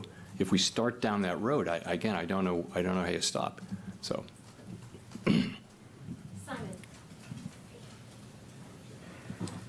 Thank you, Chair Powell. Question about the labor market. You've mentioned a few times that the labor market is normalizing. Certainly today's JOLTS data suggested that things are kind of getting back to pre-pandemic levels. One thing that hasn't normalized is wage growth, which is still quite a bit stronger than before the pandemic. I wonder if you can share your analysis of why that's happening. Is it a lagging indicator or something else going on? So I think if you go back to where wages peaked, wage increases peaked a couple, 3 years ago, essentially all wage measures have come down substantially to that. But they are not down to where they were before the pandemic. They're still roughly a percentage point higher. Let's see. And we've seen pretty consistent progress, but not uniformly. And you'll note the ECI reading from Tuesday was expected to have come down, and essentially it was flat year over year, I think, roughly. So, yeah, I mean, that part of it is bumpy. And again, we don't target wage increases, but in the longer run, if you have wage increases running higher than productivity would warrant, and then there will be inflationary pressures. Employers will raise prices over time if that's the case. So we've seen progress. It has been inconsistent, but we have seen a substantial decline overall. But we have ways to go on that. Scott. You were Nancy. Nancy, sorry. Hey, Chair Powell, Nancy Marshall-Genzer from Marketplace. You mentioned consumers, and consumers are feeling the weight of interest rates right now. Mortgage rates are up, as are rates for car loans, credit cards. People looking to borrow are very discouraged. That's reflected in their views on the economy. What would you say to them? I'm going to grab 2 puts and hold Well, them. the thing that hurts everybody, Okay. and particularly Underneath that 9, I see we people get a crack. in the lower income brackets, is inflation. Order if you're filled. a person who's living I'm paycheck to just gonna get paycheck, 2 micros, and I and wanna see. suddenly all the things you buy, the fundamentals of life go up in price, you actually, are that in just trouble looks like right a dip away. buy. And so with $50 those on a people in micro, mind in bro? particular, what On we're 2 doing micros? is we're using our tools to bring down inflation. It will take some time, but we will succeed, and we will bring inflation back Order down to filled. 2%, and then people won't have to worry That's about it insane. again. That's what we're doing, and we know that it's painful and inconvenient, but the dividends Like, that I will be think the paid dump is in the coming, lot guys. will I be do. very large, and everyone will share I in think those a sell-off dividends. is coming in. I And we've just made don't quite a know lot of where. progress if you can think about it. You know, I'm not I think gonna headline core PCE peaked at 5.8. Now it's at, anyway, headline peaked at 7.1. Now it's at 2.7. Don't want to get that wrong. No, you don't. Quick follow-up. Are current interest rates really doing that much, though, to fight inflation right now for those consumers? Yes, I mean, I think that restrictive monetary policy is doing what it's supposed to do, and but it's also in this case I don't know if we're gonna unusually get dumped, guys. working alongside and with the healing of the supply side. That was different this time was Like, that I a big wanna part of say we're the going to, but source I of the don't know. inflation and the reason why we're having this conversation is that we had this supply side kind of collapse with shortages and bottlenecks and all that kind of thing. And so this was to do with the shutting down and reopening of the economy and other things that really raised demand. So many factors did that. So I think now you see those two things working together, the reversal of those supply and demand distortions from the pandemic and the response to it, along with restrictive monetary policy. Those two things are working to bring down inflation, and we've made a lot of progress. Let's remember how far we've come. And we have a ways to go. We've got work left to do, but we're not looking at the very high inflation rates that we were seeing 2 years ago. I think we take out those highs at this rate, boys. Courtney Brown from Axios. Thanks for taking our questions, Chair Powell. I wanted to follow up on something you mentioned earlier on housing inflation. There's kind of been this long-awaited disinflation in shelter that still hasn't arrived. So I guess 2 questions. How do you explain the substantial lags between some of the private sector data we're seeing and the government data? And how confident are you that rents will be helpful on the inflation front in the coming months? So essentially, there are a number of places in the economy where there are just lag structures built into the inflation process, and housing is one of them. So when you have when someone a new person goes to rent an apartment, that's called market rent, and you can see market rents are barely going up at all. The inflation in those has been very low. But it takes, before that, they were incredibly high. They sort of led the high part. So what happens is those market rents take years, actually, to get all the way into rents for tenants who are rolling over their leases. Landlords don't tend to charge as much of an increase to a rollover tenant for whatever reason. And what that does is it builds up a sort of an unrealized portion of increases when there have been big increases. And what happens is, you know, it's complicated, but the story is it just takes some time for that to get in. Now, I am confident that as long as market rents remain low, this is going to show up in measured inflation, assuming that market rents do remain low. What will be the exact timing of it? I think we've learned that the lags are longer. We now think significantly longer than we thought at the beginning. And so confident that it will come, but not so confident in the timing of it. But yes, I expected that this will happen. Brother. Thanks. I was about to say, dog. Holy shit.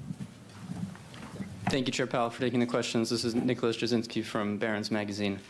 It seems that over the past 3 or 4 years, economies and central banks in developed markets at least have been on more or less the same trajectory, easing during the pandemic, fighting inflation with restrictive policy on the way out. Feels like that may be ending in 2024 based on some of the economic data from Europe and the US and Japan and statements from those central banks as well. So my question is, what considerations or risks does a period of more divergent global economic trajectories and central bank policies present for the FOMC? So that you're right. I think that may happen, and you know that we all serve domestic mandates, right? So I think the difference between the United States and other countries that are now considering rate cuts is that they're just not having the kind of growth we're having. They have their inflation is performing about like ours or maybe a little better, but they're not experiencing the kind of growth we're experiencing. So we actually have the luxury of having strong growth and a strong labor market, very low unemployment, high job creation, and all of that. And we can be patient, and we will be careful and cautious as we approach the decision to cut rates, whereas I think other jurisdictions may go before that. In terms of the implications, I think obviously markets see it coming. It's priced in now, and so I think the markets and economies can adapt to it. And I think, we haven't seen, in addition for the emerging market economies, we haven't seen the kind of turmoil that was more frequent 20 years ago, 30 years ago.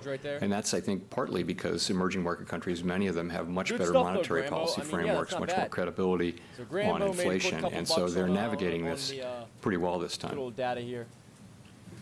Looking short. I think I am as well. We're starting to break that 9-day EMA right here. Thank you, Chair Powell. Jennifer Schonberger with Yahoo Finance. You sort of backed away from the notion that the economy would need to encounter pain for inflation to come back down. But given sticky inflation data in the first quarter, can disinflation still happen along a relatively painless path for the economy, or is some softening in the labor market and the economy likely needed to bring inflation back down? So you're right. I think we thought, and most people thought there would have to be probably significant dislocations somewhere in the economy, perhaps the labor market, to get inflation all the way down from the very high levels it was at the beginning of this episode. That didn't happen. That's a tremendous result. We're very, of course, gratified and pleased that hasn't happened. And if you look at the dynamics that enabled that, it really was that so much of the gain was from the unwinding of things that weren't to do with monetary policy, but the unwinding of the distortions to the economy, supply side problems, and also some demand issues as well. The unwinding of those really helped inflation come down. Now, as I've said, I'm not giving up on that. So I think it is possible that those forces will still work to help us bring inflation down. We can't be guaranteed that that's true, though. And so we're trying to use our tools in a way that keeps the labor market strong and the economy strong, but also helps bring inflation back down to 2% sustainably. We will bring inflation down to 2% sustainably. We hope we can do it without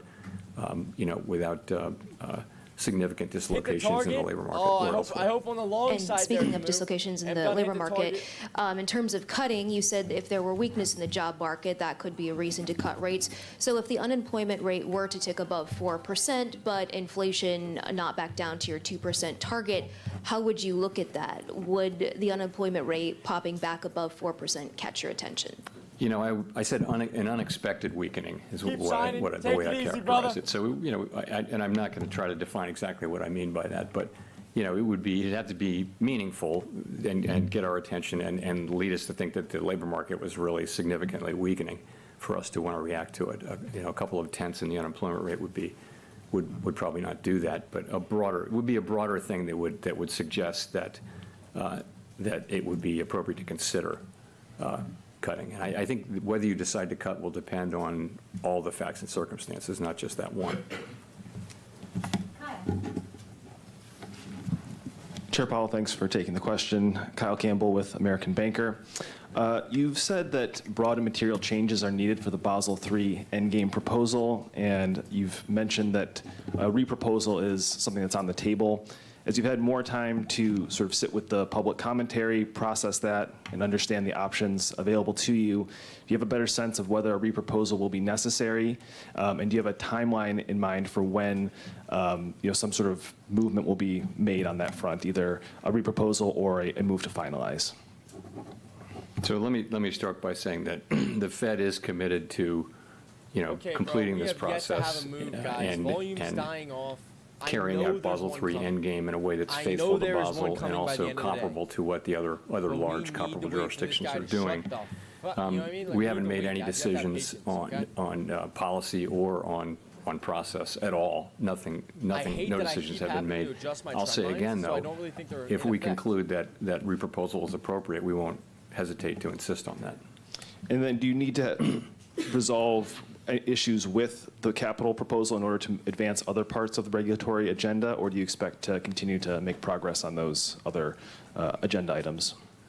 There's no mechanical rule in place there, but I would say that the Basel III process is by far the most important thing, and really is, I think, occupying us at this time in terms of what we're moving ahead with. Let's go to Mark for the last question. Last question here, guys. Thank you, Mark Hamrick with Bankrate. Mr. Chairman, what can you tell us about the approach that you take with your role in the sense of trying to achieve consensus, which you recently identified as a priority, while allowing for a range of views or even dissent?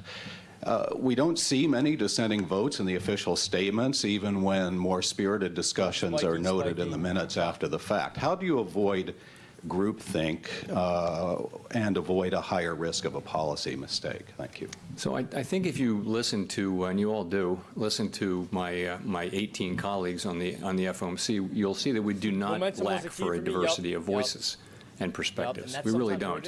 And it's one of the great aspects of the Federal Reserve System. We have 12 reserve banks around the country where they have their own economic staff. I could see that.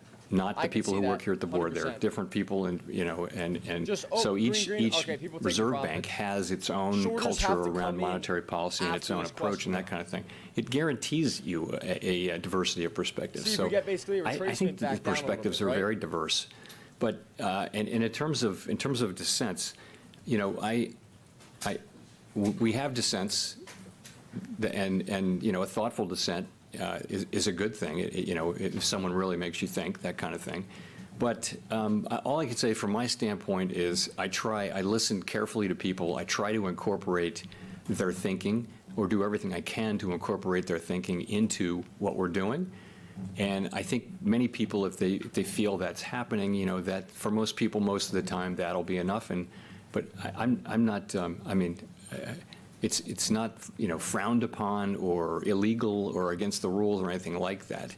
It just is the way things come out. And I think we have a very diverse group around the people, frankly, more diverse than it used to be in many dimensions, more diverse from the obvious, gender and demographic ways. But also we have more people who are not PhD economists. So we have people from business and law and academia and things like that. So I think you actually do have quite a good diverse perspective. I think all of us read these stories about a lack of diversity, and we look around the room and say, I don't understand. I really don't understand what they're talking about. So, but I get the question, though. Thank you very much. All right, is Bro done? He's done. He has finished. He has finished. He has finished talking, guys. We're getting a little bit of a sell-off here. Order I'm filled. going to jump in on momentum and just kind of test the water. We just broke that 20 mark, which is beautiful. That's exactly what I wanted to see. Now getting the sell-off down to the 50-day EMA. I want to see this break. If this can break, I know we can dump further. So I just want to see that point right there break. If it holds up here, you got to be cautious. Starting to hold up here, guys. I do not want to see that. I want to see that break. Coming right back down, I love it. If it continues to fall underneath 20 here, we are good to go. Next candle comes in, dump right underneath that point. You can get down to the low 44s, down to the low, 500 levels, excuse me. So you want to see this thing hold these lows and continue to sell off here. So I'm looking at it. I'm waiting for it. I love S&P there. Beautiful play. Everything's moving together right here, ladies and gentlemen.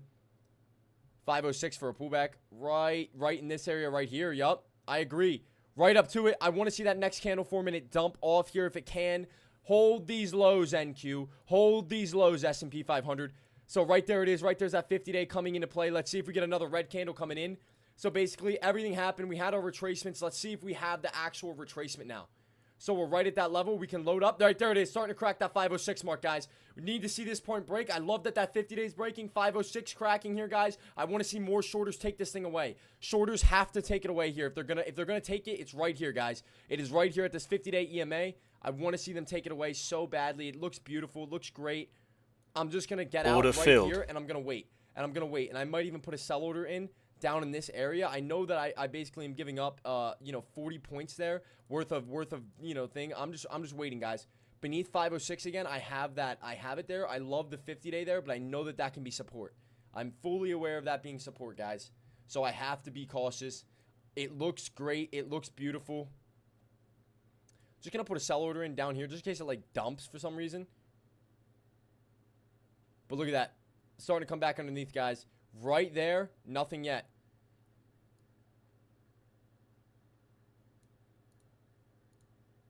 Love that little gain. Just waiting and watching, guys. Coming up to 506 again. Starting to break it. Starting to get down there just a little bit more. Starting to tick away at it. I just have to be cautious with tighter stops on these. It wants to break, boys. I will say that. That thing wants to dump. Starting to break again. Starting to break again, guys. I'm going to test the water here. Order filled. I'm going to test the water here to see if we get a nice big crack here. Down to 5. Look at that. 505.60. Continuing to flush.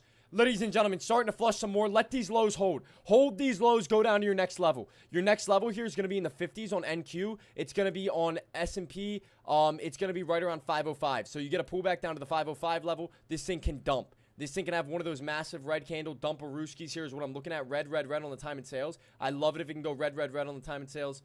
Waiting and watching on it. Below that point, I love it. Has to hold these lows, though. NQ would help. NVDA, excuse me. I'm not going to be greedy on it. Not going to be greedy, but don't want to obviously be, a paper hand in some way or another. So just waiting and watching. Love that they're all going red. If they all go red, that helps me. That helps my confidence a lot in this play. And I know that we can get a big sell-off here. A couple red candles coming in. One of those big, those big red dumpers we get towards the end of these moves. Let's just see if we can get some of those coming in. I do think so if it holds these lows. So I do definitely think so if it holds those lows. If not, I do have to get out. Yup, starting to come in here, guys. Order filled. Got to get out. 247 on that 381 stop. Not a good day, man. Not a good day. Holding its 50-day EMA back above these points. No. Nope. So that's it, guys. Very tight stop loss. This on the funded. Sadly on the funded. Yeah, I mean, 654. Yeah, there's not much I can really do about it. I tried. I took multiple stabs at it. A lot of stabs today. And when I mean a lot, I mean a lot of stabs today at it.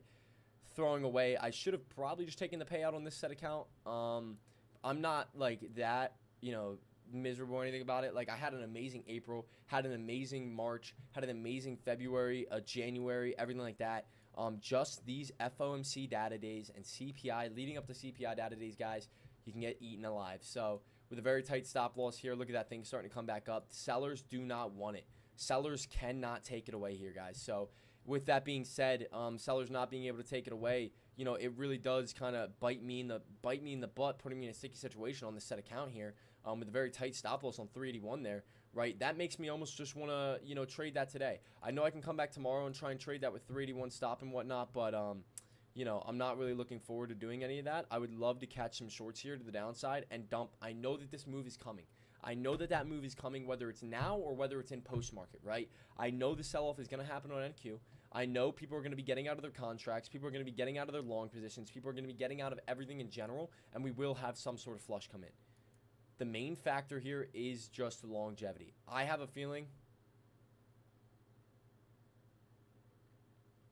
less than $100.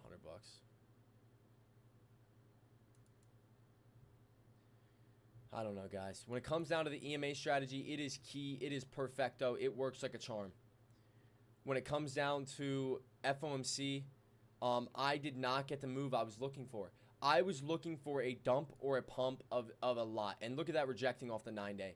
Makes me want to go short here at the high instead of getting in at these lows. I keep getting in at the lows because of, fear in a way, and, thought process there.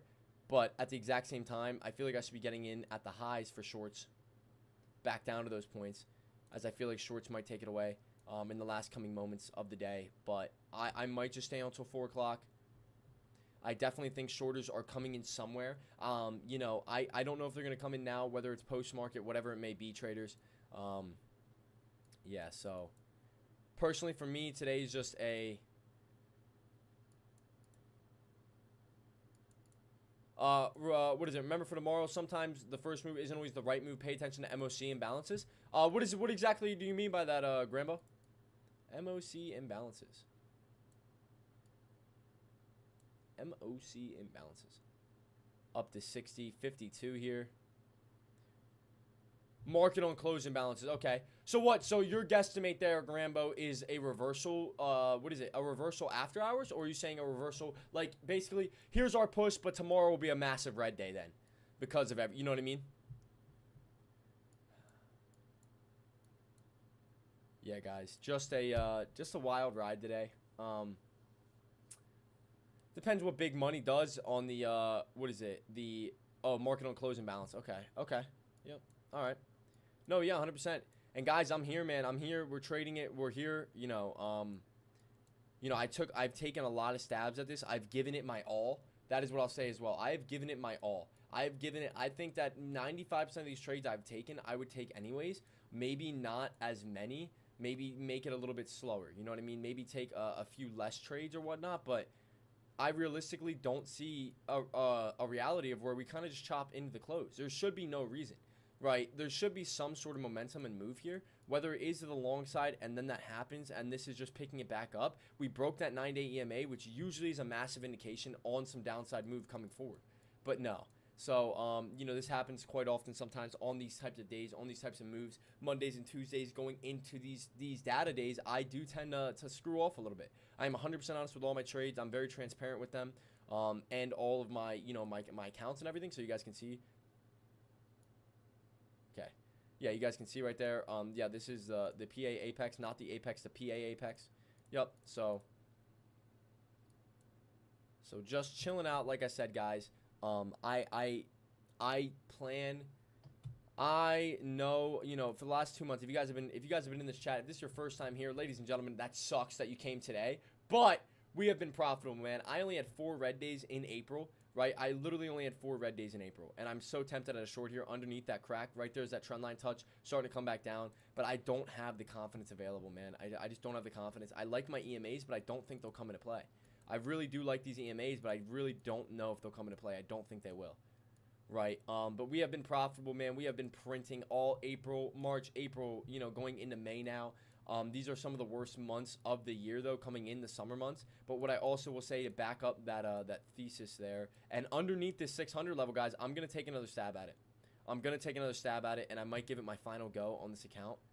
And then I may just restart tomorrow. It's completely fresh, not with that little trailing so my brain doesn't get all tweaked out and stuff. And or make it all back in that singular trade and then have an amazing tomorrow and just rack that up. So we'll see here. I would look for a crack from below 700 essentially to then down to my EMAs. Look at that starting to come down here of 573, banking yourself a pretty decent amount if you hold throughout the entire move. So yeah, I would love to get in on the sell-off and then it dump on me and get me away from my break-even mark. And then basically I can hold that play out for a little bit of a long time. You get what I'm saying, guys? So that's it, ladies and gentlemen. You guys do not need to make $1 million in a day on these funded accounts and everything. I slowly worked mine all the way up. Literally yesterday was at $2,800 at the start of the day. Now down to 48.1. Look at that starting to come in, guys. Underneath 506 here, underneath 700. Beautiful play. Shorts could be coming in. Starting to come in underneath those set points right there that we were talking about. Don't want to see a double bottom, though. Just want to make sure I'm not about to see a double bottom. So that thing wicked at 75.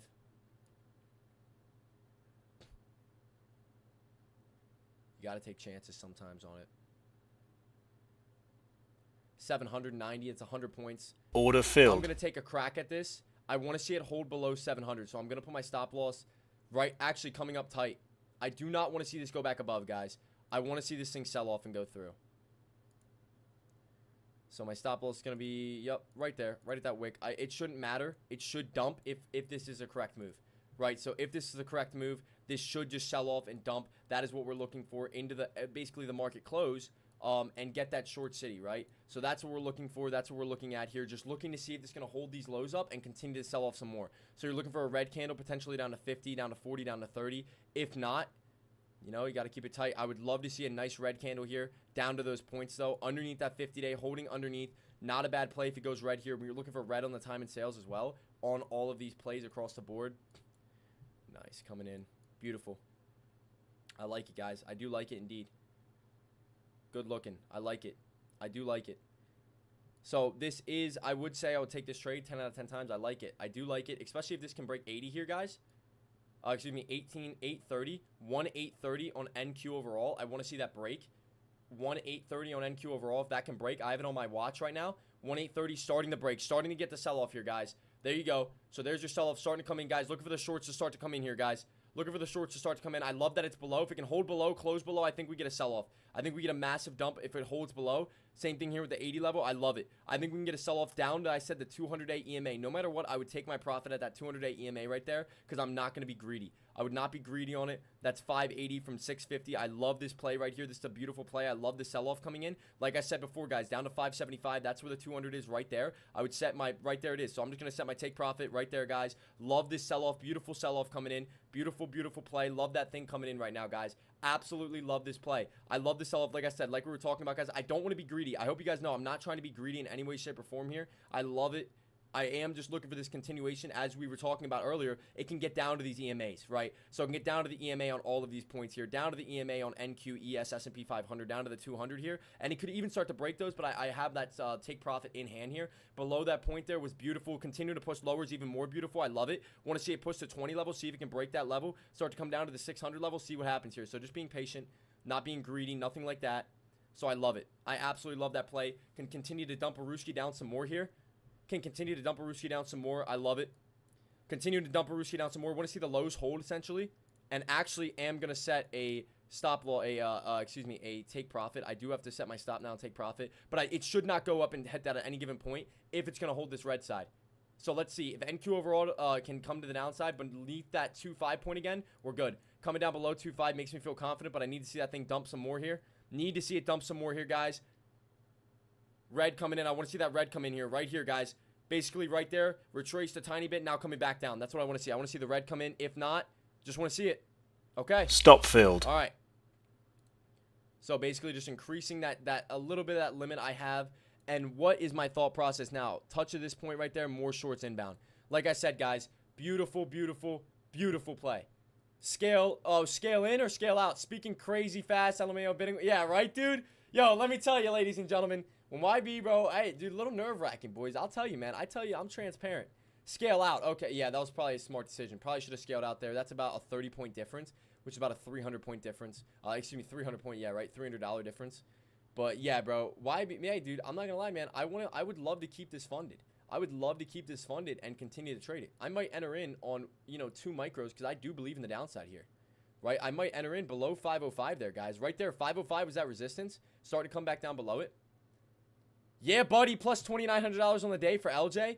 Guys, like, I'm not going to lie, dude. I do see more selling off coming in now. We're below that 505 point. What is it, 2 micros to the downside? Order filled. 2 micros to the downside here. I could see this thing going all the way back down to the 200-day EMA right there. What's my stop loss going to be? It would be above that said wick right there, ladies and gentlemen. 50 down to, what is that? About 50 down to 60. Ladies and gentlemen, if this is also your first time here, yes, we get a little cray-cray up in this building. Yes, we get a little wild, unlike some of these other streamers. Even though they're all beautiful people, this is no hate or anything to any of them. I'm just saying the energy-wise, right? So obviously they all have their own personalities, own types. They're all profitable. They're all great. They're all just energetic. They're all flowing with energy all the time. But baby, we are getting crazy here. I'm looking for this 576 crack, even if on that point right there, 632 starting to crack, 632 starting to crack, starting to come down here. Ladies and gentlemen, I love it. If you guys are in on this play, hopefully you guys are green. You guys are printing. You guys are good to go here. Looking for that thing to dump Aruski some more. I love that 9-day EMA. I love that it's underneath 505 there. I love that it's continuing to sell off here. Hit me with it, baby. Hit me with the downside, ladies and gentlemen. I love it. I want to see 620 crack here down to, what is that, 580? 580 level? Right there it is, ladies and gentlemen. Ladies and gentlemen, oh man, I love it. I love it. I love it, guys. I want to see that thing continue to sell off. Right there it is. Touch 504, though. 504 there. Coming into play. Breaks 504. You guys got more shorts incoming. 504, you got more shorts incoming. Came right down to 504. Looking for the time in sales to be sell, sell, sell, sell, sell.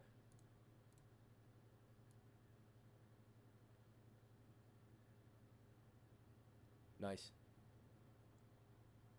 Underneath 1820 here on NQ overall. Want to see more red come in. 1820 below. Nice little red candle coming out. I have that up right here. 1820 crack. You're good. Starting to come down to it. Touching it. Let's see it break. Let me put my point out. Starting to break, guys. Starting to break there. I want to see it hold these lows now, though. Hold these lows. Go down to the 200-day EMA right there. Go down to the 200-day EMA right there, guys. Waiting and watching, guys. Want to see that 200-day EMA come in? Want to see this point come in? Coming red again. I love it. I love it if it can break that 20 point. 1820 on NQ overall. Top 5 tickers in NQ in 1. Want to see that 1820 break? 1820 break is the essential of the 620 break right here. Basically the same point in which I love if they both crack, especially this 504 mark in with it. Beautiful, beautiful points all across the board there. Right there it goes, ladies and gentlemen. Starting to break that 520 point. Starting to break all these points. Right down to 600. 600 breaks. You got that another dumper-rooski coming in.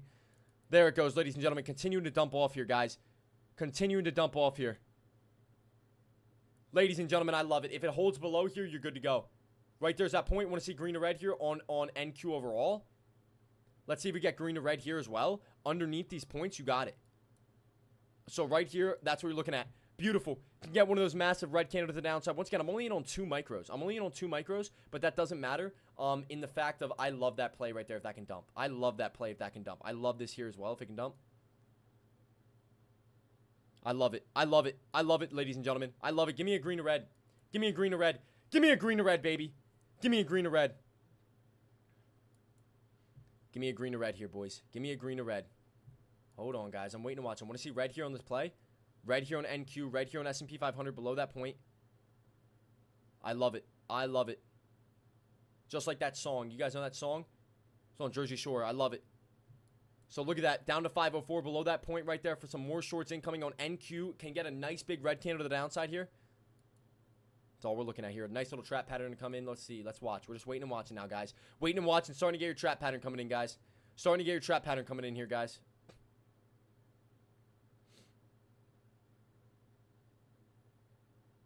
Love it.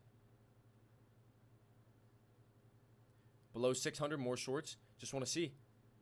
Basically, right here's your EMAs, by the way. Right there's those EMAs. Have to watch those EMAs. Have them up. Beautiful play there. Oops, excuse me. Right there it is, guys. Starting to get your crack. If it breaks those, you're good. But that is literally one of my #1 strategies are these EMAs. So I am very aware of those EMAs. I am completely conscious of these EMAs. I am 1,000,000% aware. I am actually thinking about adjusting my stop. If it breaks both of those, I know it can dump more, crucially. But this is my #1 strategy in a way, so I know I have to be careful. So I know I want to see that thing dump more below the 200, but I know that that is my #1 strategy. But if it dumps through that, boys, you guys got more shorts incoming. If it dumps below the 200, so right there's your view up. Wow. Wow. EMA strategy touching the view up there, starting to come down to the lows, even lower. Ladies and gentlemen. Ladies and gentlemen. Breaking the EMAs. That is a crucial point. You guys understand that, know the EMA strategy, how crucial that truly is. Because this is one of the strongest, this is one of my strongest strategies I've ever traded in my entire life. And it is breaking those points like butter, meaning sellers are really taking over it. Sellers are really grasping it. They are just taking over it. Break that view up right there, and we will see. Broke on every single other point, but NQ's EMA came in. That's still the last one coming in right here. If it holds there, I could 1,000,000% see that. So waiting and watching. I could see more shorts coming in, but you got to be cautious. You got to be cautious. 1,000,000% got to be cautious. EMA touch, view up touch, starting to come up, lower shadow, guys. Order filled. I'm going to lock it up. I'm going to lock it up. I'm going to lock it up and get myself back to basically where we were. You guys may be able to even reverse the script here. So EMA strategy, EMA strategy, EMA strategy, EMA strategy. If this starts to push back above, I have absolutely no regard of it. There it goes. Don't get greedy. Okay, you're right. You're right, buddy. You're right. I'm long. Yup. Yup. I know. I don't get greedy. Yup. I'm with you. There it goes. Starting to come back up here. I do think the longs are going to hit. I do know the EMA strategy is in here, guys. So once again, like I said, if you guys have never seen me before, welcome. Hi, YB here. Ladies and gentlemen, this is going to be one of your #1 strategies for myself that I teach and preach is this EMA strategy. Basically, what is that? Down to 40, up to 80. I'm thinking about taking a long here. I am going to get involved in a long because view up 200, view up 200, view up 200, view up 200, all starting to bounce here. You can get a little bit of a rejection here into the close, right? Thing about NQ, and what I love about NQ is that I'm able to hold this after the close. So I just want to see where this thing can go right now. So EMA strategy came in. I told you guys about it. I said that is one of your strongest points for some sort of reversal coming up into play here. I love it if it can hold here. If it can hold above these points here, I do see that happening. I do know that sellers may be able to take this thing away as well. But I have to be, I'm just being cautious on this play. I do see a little bit of a lower shadow here, maybe pop back above that 9-day EMA. If not, stops are going to be tight on this play. Absolutely not looking to give up any of those gains I already made on the day. 200-day touch, 200-day touch, 200-day touch, 200, 200, 200. Looking for that thing to basically reverse here. Beautiful play if it can start reversing here. Looking at NQ overall to start reversing here. See if that thing goes red to green on this play. Red to green would start to come up here. Touch that 9-day EMA. I'm confident in it. Only 2 micros. Okay. Order filled. YB, why are you getting out? YB, why are you getting out? What, shouldn't you give us some wiggle room here? I don't, with the EMA strategy at hand here, I don't hold. With the EMA strategy at hand here, I do not hold. I was not greedy, right? So what did I lose on that? 50, 60 bucks on that. 877 stop loss. Right off view up, exactly, right, dude? Right off that view up, bro. Right off that EMA strategy. I could see this being a lower shadow and spiking back up. I may be able to get back in, but that 9-day is holding this down. Your 9-day is going to be your resistance there, guys. If you guys are still short, I'm not against it. Wow. Oh my, dude. I don't know why shorts, you know, they're kind of feeling me, man. They're trying to get all up in me, man. SPY will finish where it started, as always, man. Right there's that view up touch here coming in here on NQ overall, guys. I am what they say buy tradable. Yes, yes. Instead of bilingual, it is buy tradable. Or bisexual.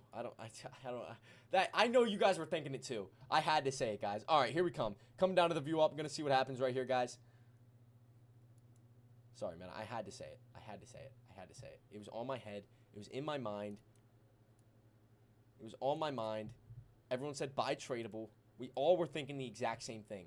Hey, yo, I didn't say anything else. I just said the word, ladies and gentlemen. All right.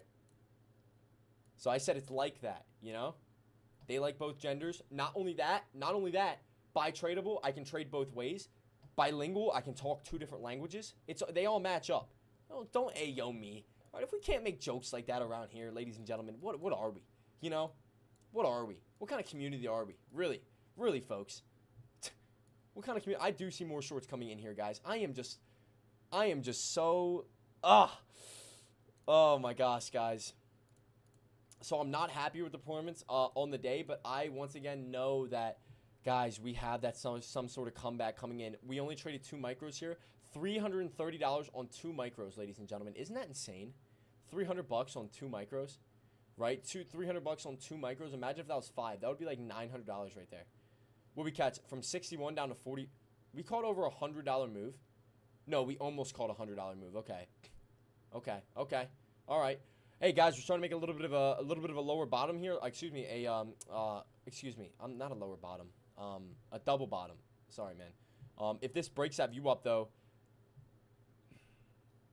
my body's not saying shorts anymore. My body's not saying shorts. My body's saying I might. Order filled. Yup. My body's not saying shorts anymore, guys. I love that already. I love that entry right there. My body's not saying shorts. My body's saying getting in at that view up was a beautiful idea. Breaking this 200, breaking this 90 on NQ overall. If this is your guys' first time here, I have 5 tickers in one stock. On Thinkorswim, it allows me to do that. I think that we can push above this 200 here, push above this view up, this 200 here as well, 200 here as well, above that view up. We can start taking back off here to end the day. Yep, right there it is, above that 200, above this 9-day as well, making me feel confident if it gets above that point here on NQ overall. Once again, guys, talking rapidly here, just because at the end of the day, you know, I've had the emotions basically flying today, going a little cray-cray, tay-tay.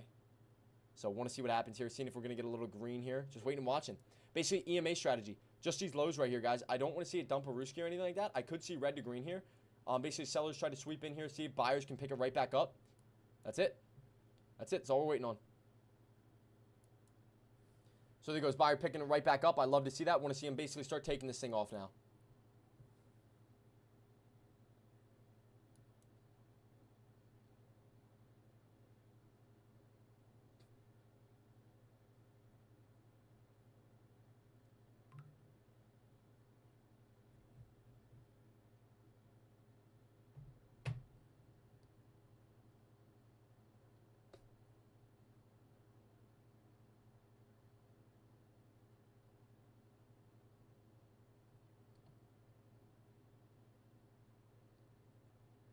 Buyers.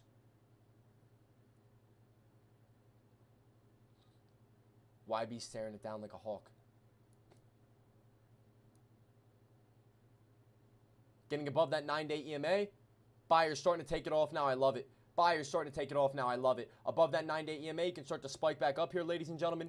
starting to get your spike here. Where's your resistance spot in any way, shape, or form? You're looking at the 600, 620 area here. You're looking at the 504, looking for it to break 504 like butter, like a Nesquik bar. You know, like Nesquik sand on like a Thursday afternoon when you're trying to make like a milkshake, but it's just like you're just cutting right through it, so you can't do it. Exactly the exact same thing I'm looking for here. Buyers are basically swinging, break this thing above that 600 point, break this thing above 504 here. Start to take this thing back off to the 50-day EMAs across all the boards here. 50-day EMA, 50-day EMA, 50-day EMA, 50-day EMA. All I'm looking at here, ladies and gentlemen. So I want to see this thing continue to spike here. NQ overall, looking absolutely and utterly beautiful. Not trying to gatekeep it. 5 tickers in one. Love it above this 9-day EMA to take off. Start to really rip and rally. So looking at it, just want to see it go green here. Yep, just like that. Want to see it go green here and start to continue to take off now.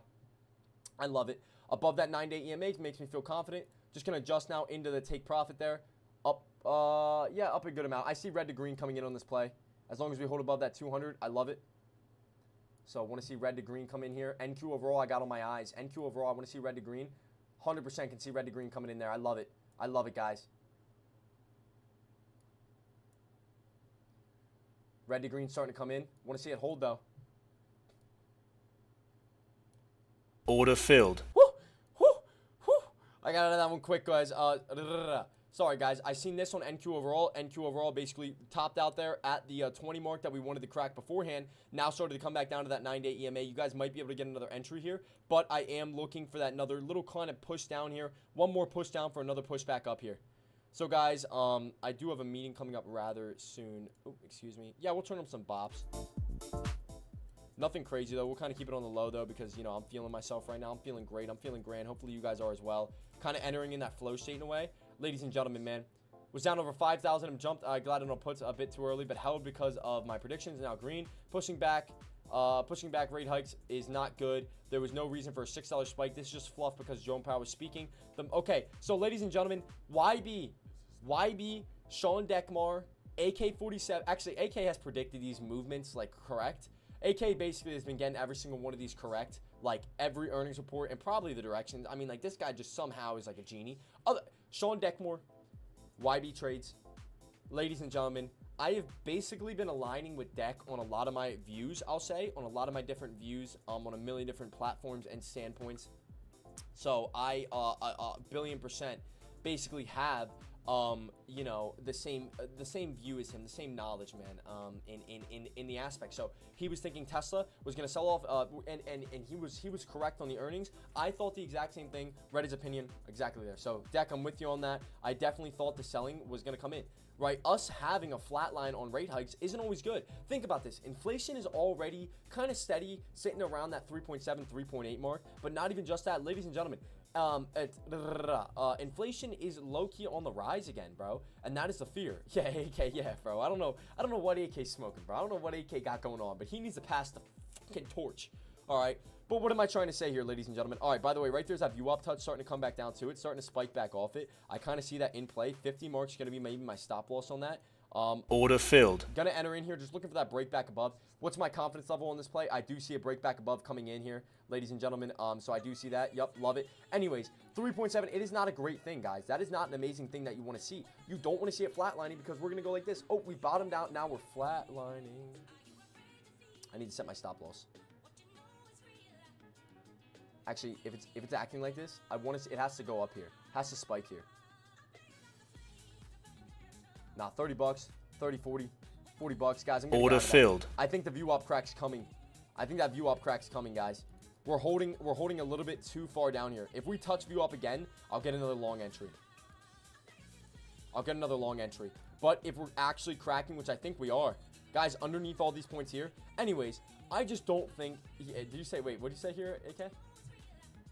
NPSPX, I'm going to test it. It's going short. Grambo, I am with you in a way. That's why I just exit. Yep, 100%. Look at that, $51 loss on that one, but at the exact same time, just made a 331 gain on that one. I do think shorts are going to come in underneath this view up. Has to break this view up here, though. Breaking 550 is exactly what we want to see, but we want to see more shorts incoming. Guys, I think... Order filled. I'm going to test the water here. Getting short at the low is not always the best idea. Back above 50, I am going to exit. Looking for that red to come in. Wow. Looking for that red to come in. J Trades, what's up, buddy? What's up, buddy? What's up, bro? So yeah, dude, yeah, Thanos gave AK his glove of power, apparently, man. Underneath the view up, finally coming in here. Looking at NQ overall is my last view up. This is the last touch of view up or anything even near it, traders. So starting to break it. More shorts incoming now. Ending the day off here, 5:02. Ladies and gentlemen, more shorts now incoming. Guys, that is a beautiful play. That is exactly what you're looking for. Look at that thing coming out of the lows. Has to break this level right here of basically 808. Want to see 808 break? 808 starting to crack. I have 808 leveled out, starting to break it, ladies and gentlemen. Want to see it continue to push lower here. Continuing to push lower will break NQ down to the downside, pushing 500. Guys, we are on rapid speed right now. Ladies and gentlemen, I love this. I love this so much. Down to 500. This is going to be the most beautiful play you've ever seen in a long time, guys. Down to 500. Crack of 500 here. Same thing. Just broke 501 there. Excuse me, 502 areas. Look at that thing continuing to sell off here. So that's all we want to do, ladies and gentlemen. Want to see this thing continue to sell off. If it dumps below 500 here, right there's a touch of 500. Dump below it, baby. Dump below it, baby. Want to see that red come in? NQ overall looks beautiful to the downside. NQ overall looks beautiful. There it goes, guys. Below that 500 point is exactly what I'm looking for. Want to see that thing dump? Gonna have a tight stop loss. Breaking 500 now, guys. Breaking 500 to the downside. I love that play. Ladies and gentlemen, I absolutely love that play. Want to see more red coming in now. More red coming in. Underneath 80. Right there it is, guys. Yep, underneath 804 right there on NQ overall. I love that. Want to see more shorts coming in down to the 800 point. 1800, excuse me, on NQ overall. More shorts coming in here on NQ in general. I absolutely love that. I love that, you know, we're just slowly making our way back up here, and I love it. And it's beautiful. Want to see more red come in? If it can't, that 500 point is your resistance now. That 500 point is your resistance. Want to see it hold underneath if it can? More selling action come in right here. Hold on, waiting and watching. Want to see the more selling action come in. Getting in there. Traders. Looking at it, waiting on it. Waiting for one more crack here. Let's see, 486 is that low. I know more selling can come. More selling coming in. S&P 500 approaching those lows. Let's see if we can hit 501, guys. It is so close. You want to see that green to red come in on NQ overall below 1805. 1805 is that. Want to see that come in? 1805 NQ overall I have laid out. That will dump this thing down below 1805. Hitting underneath 1805. Hold these lows and then continue to dump for some more. Green to red on that candle, traders. Look at that, ladies and gentlemen. Underneath that point now, starting to crack for some more. Yup, underneath 1805 makes me feel confident. I love it. I love it for some more shorts. Let's see. Just waiting and watching on it. Just waiting and watching on it. Holding underneath 1805 here. Want to see it? Wow. NQ, guys. NQ, guys. Waiting and watching.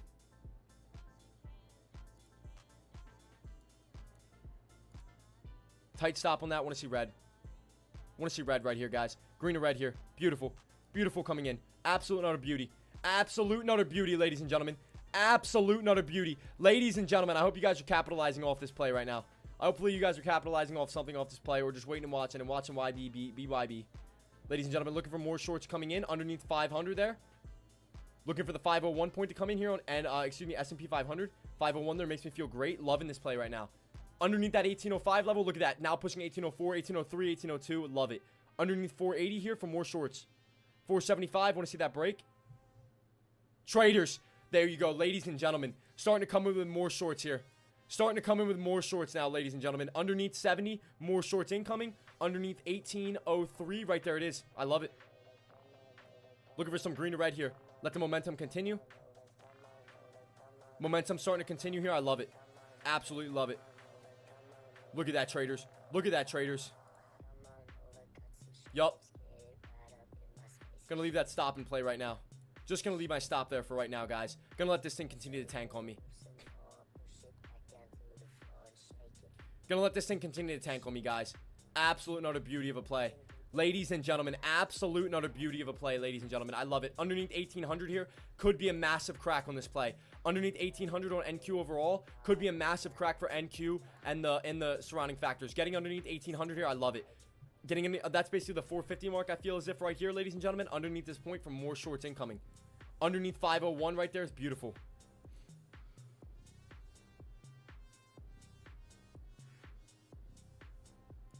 You know what? Just going to adjust my stop. Don't want to see it get back above 80 there. Want to see the shorts continue to come in. I absolutely love it, traders. I hope all of you guys are capitalizing off some sort of moves here. Ladies and gentlemen, I love it, baby. I love it, baby. Want to see more shorts coming in as I read some of these chats. Just let this thing sell off on you at this point. I'm looking at that 1800 point here, guys, on NQ overall. I don't want to gatekeep or anything here, so I do want to show you guys this point. Let's show you guys this point right here. This point right here. NQ overall, if this dumps here, this is the top 5 tickers in NQ. It will sell off. So NQ will sell off if it breaks that point right there. Oops, excuse me. That is one driver or something like that. Look at that thing. Continuing to sell off below 50 for more shorts. I love it. You love the shorts? Scale. I have a trailing stop loss in play, and I'm only in 2 micros. So for me to be, I'm up $300 on 2 micros, guys. On 2 micros. This is basically, if you bought 2 micros in your personal account, it would cost you $100. So this trade right here cost me $100 to make, and I'm up $300. So I want to see more red coming in. That's it, and I'm just kind of riding the shorts here, guys. That's it. But scaling out is, yes, exactly. Yep, Grambo, 100%. Scaling out is the exact idea at hand. I love this. I love this right here. Looking for a Dumperuski right underneath that point. I absolutely love it. Underneath 450 here. More shorts coming in. Starting to get down to that 1800 level, ladies and gentlemen.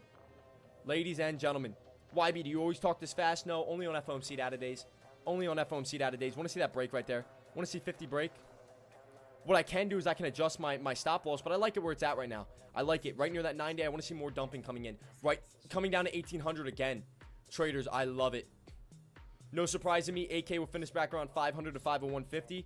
Dude, AK, bro, dude, I'm going to spend a week out at AK's house. I'm going to go take care of his dogs and live there rent-free for a week. I'll just basically feed his dogs, make sure they're okay and everything like that. And he's just going to teach me everything he knows about this market, apparently. Guys, ladies and gentlemen, dude, because this guy got the sauce, bro. 550 looking for that, the Dumperoo, looking for 1800 mark to completely get out. Could go down another 100 points. Yeah, buddy. Ladies and gentlemen, why be talking fast when he's making money? You already know, baby. So I am looking for that 1800 point to drop. I need a green to red candle on this candle right here. That's basically the 450 point right here. I love it if it can. If it can get down to that point, that looks beautiful. Look at that little upper shadow starting to come in. Want to see that Dumperoo. This is basically 358. We got 2 minutes till S&P closes, till S&P 500 closes, and NQ will still be open though. NQ and futures market will still be open. That is one of the beauties of trading futures, is that it's open. Basically, you know, 5 days a week, 23/7. So this is a beauty of it. I do want this thing to continue to sell off here underneath that 450 mark. Makes me feel so confident in this play. For more shorts incoming. Underneath 1800 makes me feel so confident for more shorts incoming. I love it. So more selling action. And then the S&P, the ES is basically the futures version of the S&P. So you can continue to ride and hold these moves out. The volume might be a little slower and lower, but the continuation can kind of, you know, continue to hit in a way. So right here is 59. Continuing to sell off, guys. I love it. Underneath 50, underneath 1800 here, hit me with it. Last minute of the day, hit me with it underneath 1800, traders. So close. I'm going to let that rock. I like exactly where it's at. I think more selling can come in underneath 1800 for more selling, guys. 1800 on NQ overall, guys. NQ overall. I want to see it hit. If that hits, I don't even have to look at NQ. I don't even have to look at NQ. I know that if this hits right here, selling action is going to come in on NQ. I don't even have to look at NQ. I'm looking at NQ overall. So once that breaks 1800, it's right down to it, boys. Getting right down neck and neck with it. Starting to break 1800, selling's coming in right there. Yup, see that, ladies and gentlemen, starting to come in. Want it to hold these lows now. Want it to hold these lows now, traders. I love it. I love it, man. We are minimizing that loss on the day. This is absolutely beautiful here. I love it. Market just closed there. Gonna put my stop loss in right about there. Gonna let this thing rock now, guys. Market just closed. Looking for more red to come in if it's gonna hit. If not, right there's my stop loss.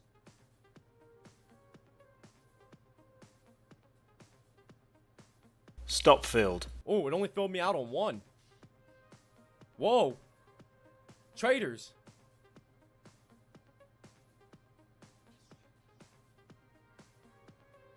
Traders.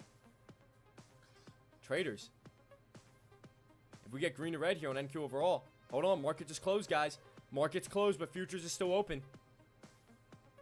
You know, this is my first time ever holding a play into market closed. Stop filled. There we go. Guys, ladies and gentlemen, wrapping up the day, only down $1,000. Ladies and gentlemen, I just made over, I was at $300, wasn't I, guys? When you guys were just here a couple minutes ago. Ladies and gentlemen, oh my, traders. I know I'm down. YB, you're down on the day. YB, can I say something? Aren't you down on the day? Isn't that bad? traders, I just survived. Guys, this is a milestone for myself. I'll tell you this. I am an amazing trader. I've been trading going on 4 years now. Do you want to know something about me, guys? Every red day I have ever had in the last in 2024, all except for one red day, has been Monday, Tuesday before FOMC and or CPI data and or on the exact day of FOMC.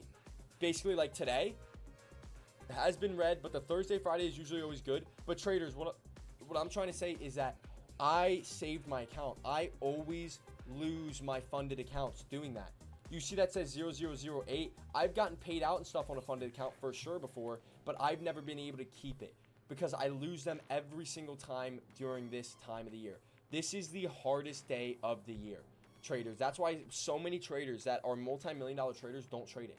So if you are green on the day, I truly, truly, truly want you to be like, wow, I did that.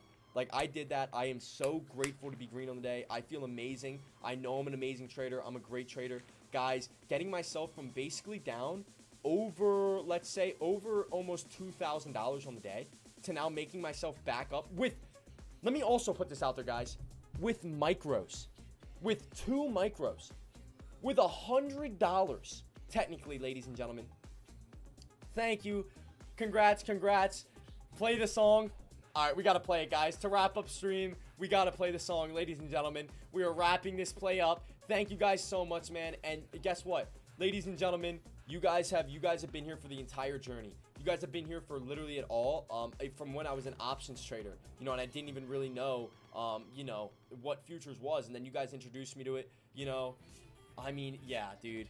My best advice is trading micros more than minis with fundeds. And I agree. I've been trading with 5 micros for the longest time, and I don't mind it. I do know that my normal position size is going to be that 1 mini. So as much as I love this play, I love everything about it, ladies and gentlemen. To wrap up today, we do have to play the song of the day, the song of the month, the song of the year. The Cantina Chicken Crispy Taco isn't just a chicken from Taco Bell.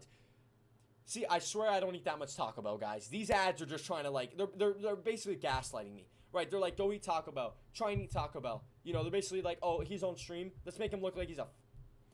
I don't eat that much Taco Bell. You fat, bro. Bro, pay for premium. No, dude. No. No. It's like, bro, you make this much money in the market. You don't have premium. Jordan Bell.